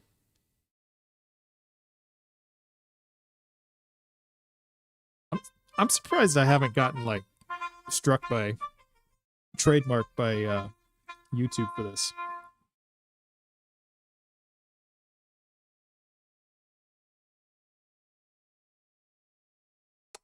And it is King Hammy from Hamelot. Welcome.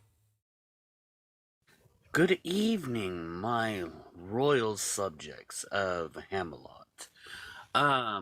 Today's reading is actually, well, since your loyal king Hammy has not picked one out beforehand, we're going to allow either the chat or Trust to pick something. I'll let the chat do it because I did it last time.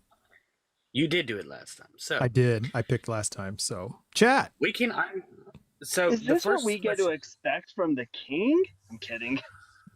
So the first question is: do we want to find something on the internet for me to read, or one of the books that I already have, which it's a lot, and it's and they cover a vast variety of subjects, include from history, philosophy, and even like things like mountain man skills. So there you go. Oh, hey, by the way, those who are playing with your bingo cards, if you haven't marked God as your free spot, It's right in the middle. Do so right now because I just said it, number 1, but that's your free mark. So take your free mark. We have so many who haven't marked their free spot. Okay, go ahead. Pax says the Green Book, page 98. Is the Green Book something that I can easily look up and get to page 98? All right. I'm good with that. Now, do we want the whole page? Yeah, I'm good with it. Now, do we want the whole page or like a an excerpt?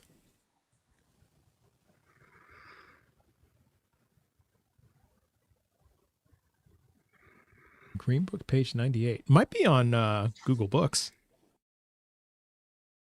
Might be. Yeah, it might be. All I did was search up the Green Book, and apparently it's a movie, too. No one ever gets me.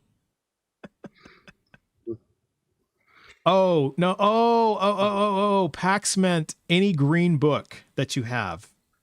Oh, a Green Book. Just a book that's the color green at page 98.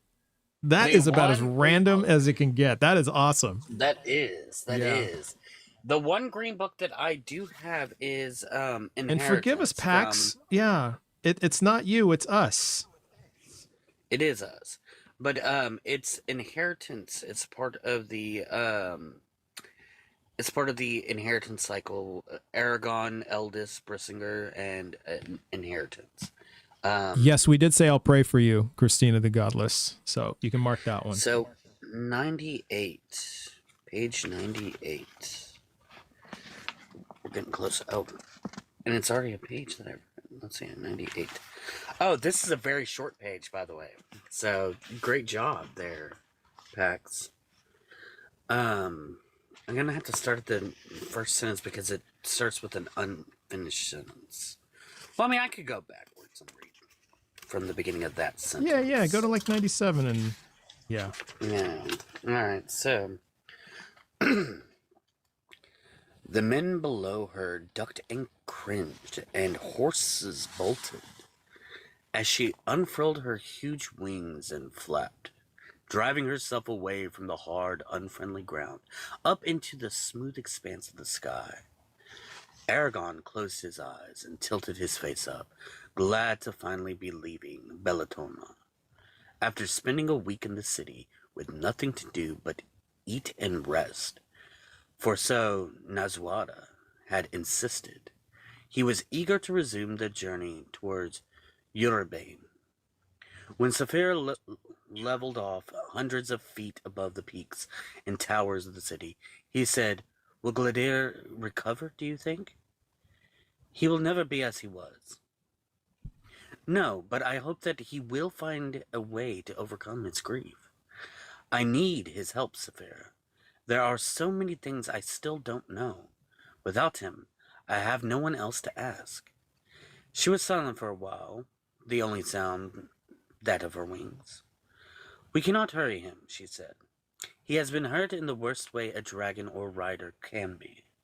Before he can help you, me, or anyone else, he must decide that he wants to continue living. Until he does, our words cannot reach him." And that's how that page ends. Yay! Thank you. One of these times, I'm going to shout out a random verse from Songs of Solomon. And I will read it. I think that's a grand idea. I like that idea. Yeah. I think we need to do that. So thank you, Hammy. Thank you so much. So, okay. So everybody, you marked your cards because we had Hammy come up. We had Cyber come up and Ember make announcements. I know I said I wouldn't like restate all of the things, but I'm doing it anyway. And that's all I'll say at that point. So, okay. Well, I gotta bring up the mods now because it's time for me to go. I gotta go to the store and get stuff for dinner. Before you do drop me down so that way all the mods can come up, let me just say this. Here at the Trust but Verify, We always trust but verify. However, that does not mean we are inerrant, so we can contradict previous things said here. Thank you, Well, that's a lie. I am inerrant. Even when I was wrong about what Ignatius said earlier, I just wasn't wrong. You just weren't wrong. Yeah, exactly. We just retconned it. Yes. We retconned, exactly. All right, I'm dropping you down, Amy. You can drop me down too, because I don't All think right. I'm one of your mods, so you can kick me too. All right. Cyber, much love to you, friend. Thanks for coming up and hanging out with us today. All right. Drive safe out there, all right? Thank you. Okay. Will do. All right. So, okay, now time for the mods. And of course, we all know why Ember stays. And so if I miss some, just request up so I can find you. There's Jessica. We got Forever. I saw there's 3 pips. So you guys know what I do at the end of every live. I bring mods up so we can give them some love and some W's and some gifts. And let's not forget, the mods on the YouTube side.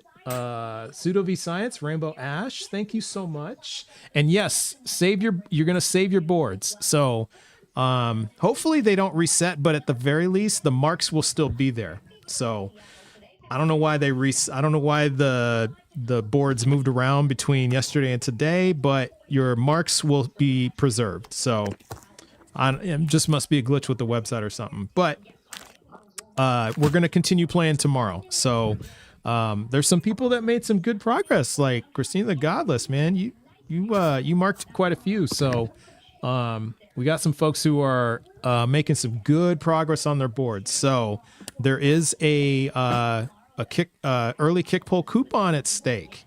So, which reminds me, we gotta do the drawing for the one that Ember won. So I have all the names here, and so all we do here, Ember, is we just put them in that website that you talked about earlier. Which one was that?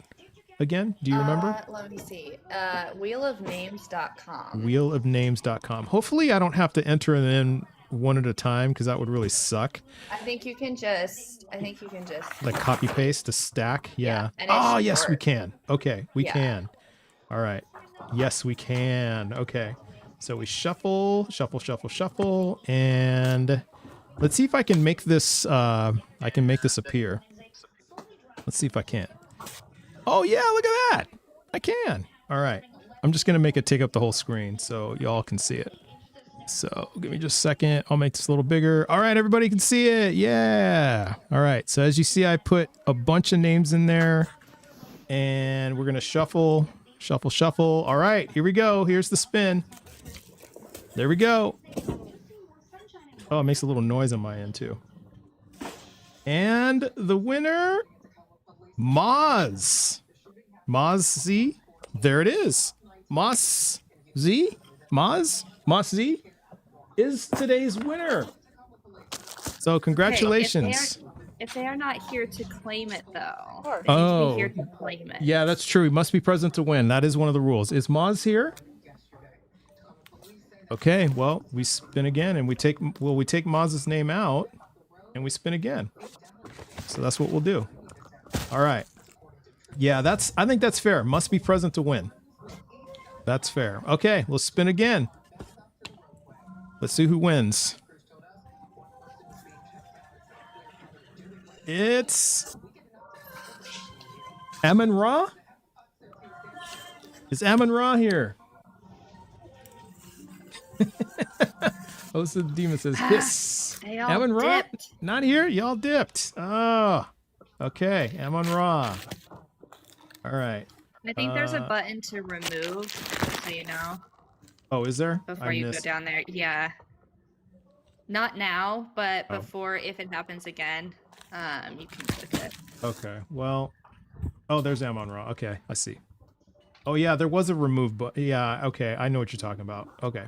I'm not gonna shuffle this time. I'm just gonna spin. We gotta get this going. All right.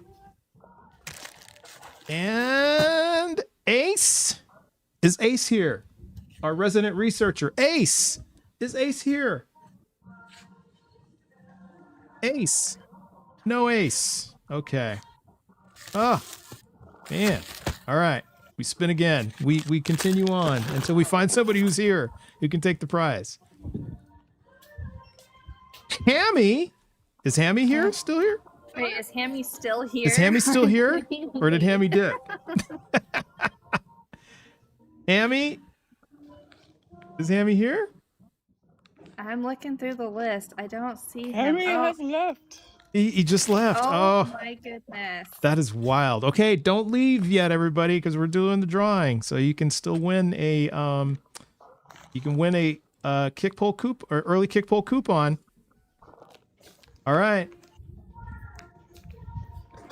Oh, I know Nico Teardrop is not here. I know that for a fact. Okay, Nico Teardrop. Here? Not here? We're gonna get that. We're gonna get it, guys. We're gonna find somebody, yeah. We're gonna find somebody. Okay, Nico Teardrop. I think that's in the YouTube chat. Nope, not here. All right. See, if y'all like go back and watch the replay, some of you might be disappointed. Yeah. Some of y'all might be disappointed to know. Okay, we got it. Okay. Oh, we know Peg is here. We know Peg is here. Peg, you better be here. If Peg is not here, I'm gonna be so mad. It's Peg's here, right? Like the one time they leave. Right? Yeah, Peg. Wait, no? Peg? No. No? Peg's not here? Y'all, I'm about to just pick somebody. I know, right? Right? Oh, so Dark Knight, we did is Peg in YouTube? No, Peg's not here. That's so wild. Peg's usually here. So Dark Knight, we're doing a drawing for the kick pole coupon because Ember won and Ember offered to donate it. So we're just trying to find somebody who's here so we can give it away. We're just having problems with that. All right. So we're gonna spin again. All right. Who's here? All right. Darth Gently. Is Darth Gently here from the YouTube? Darth Gently. Darth Gently. No? No Darth Gently? See, if they left too, I don't know. Okay. Yeah, I know, right? Okay, we're going to keep going. You just have to be present to win. All right. Oh, almost. Okay, I don't know. Got it? Is there a got it? Did got it win?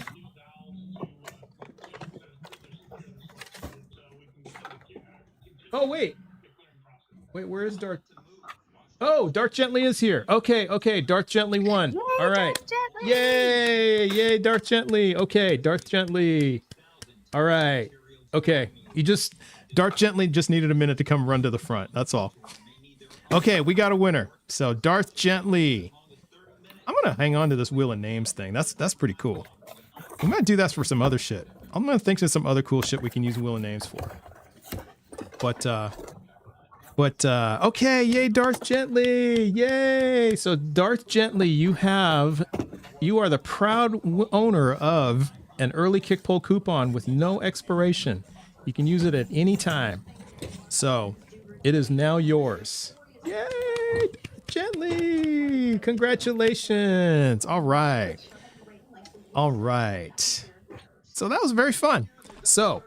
Yes. So don't do anything to your cards. I'm not going to do anything to your cards. I'm not going to touch anything. But again, if the positions shift or reset, your marks should still be there. I'm not going to do anything to it. But that's okay. So we'll just keep playing. All right.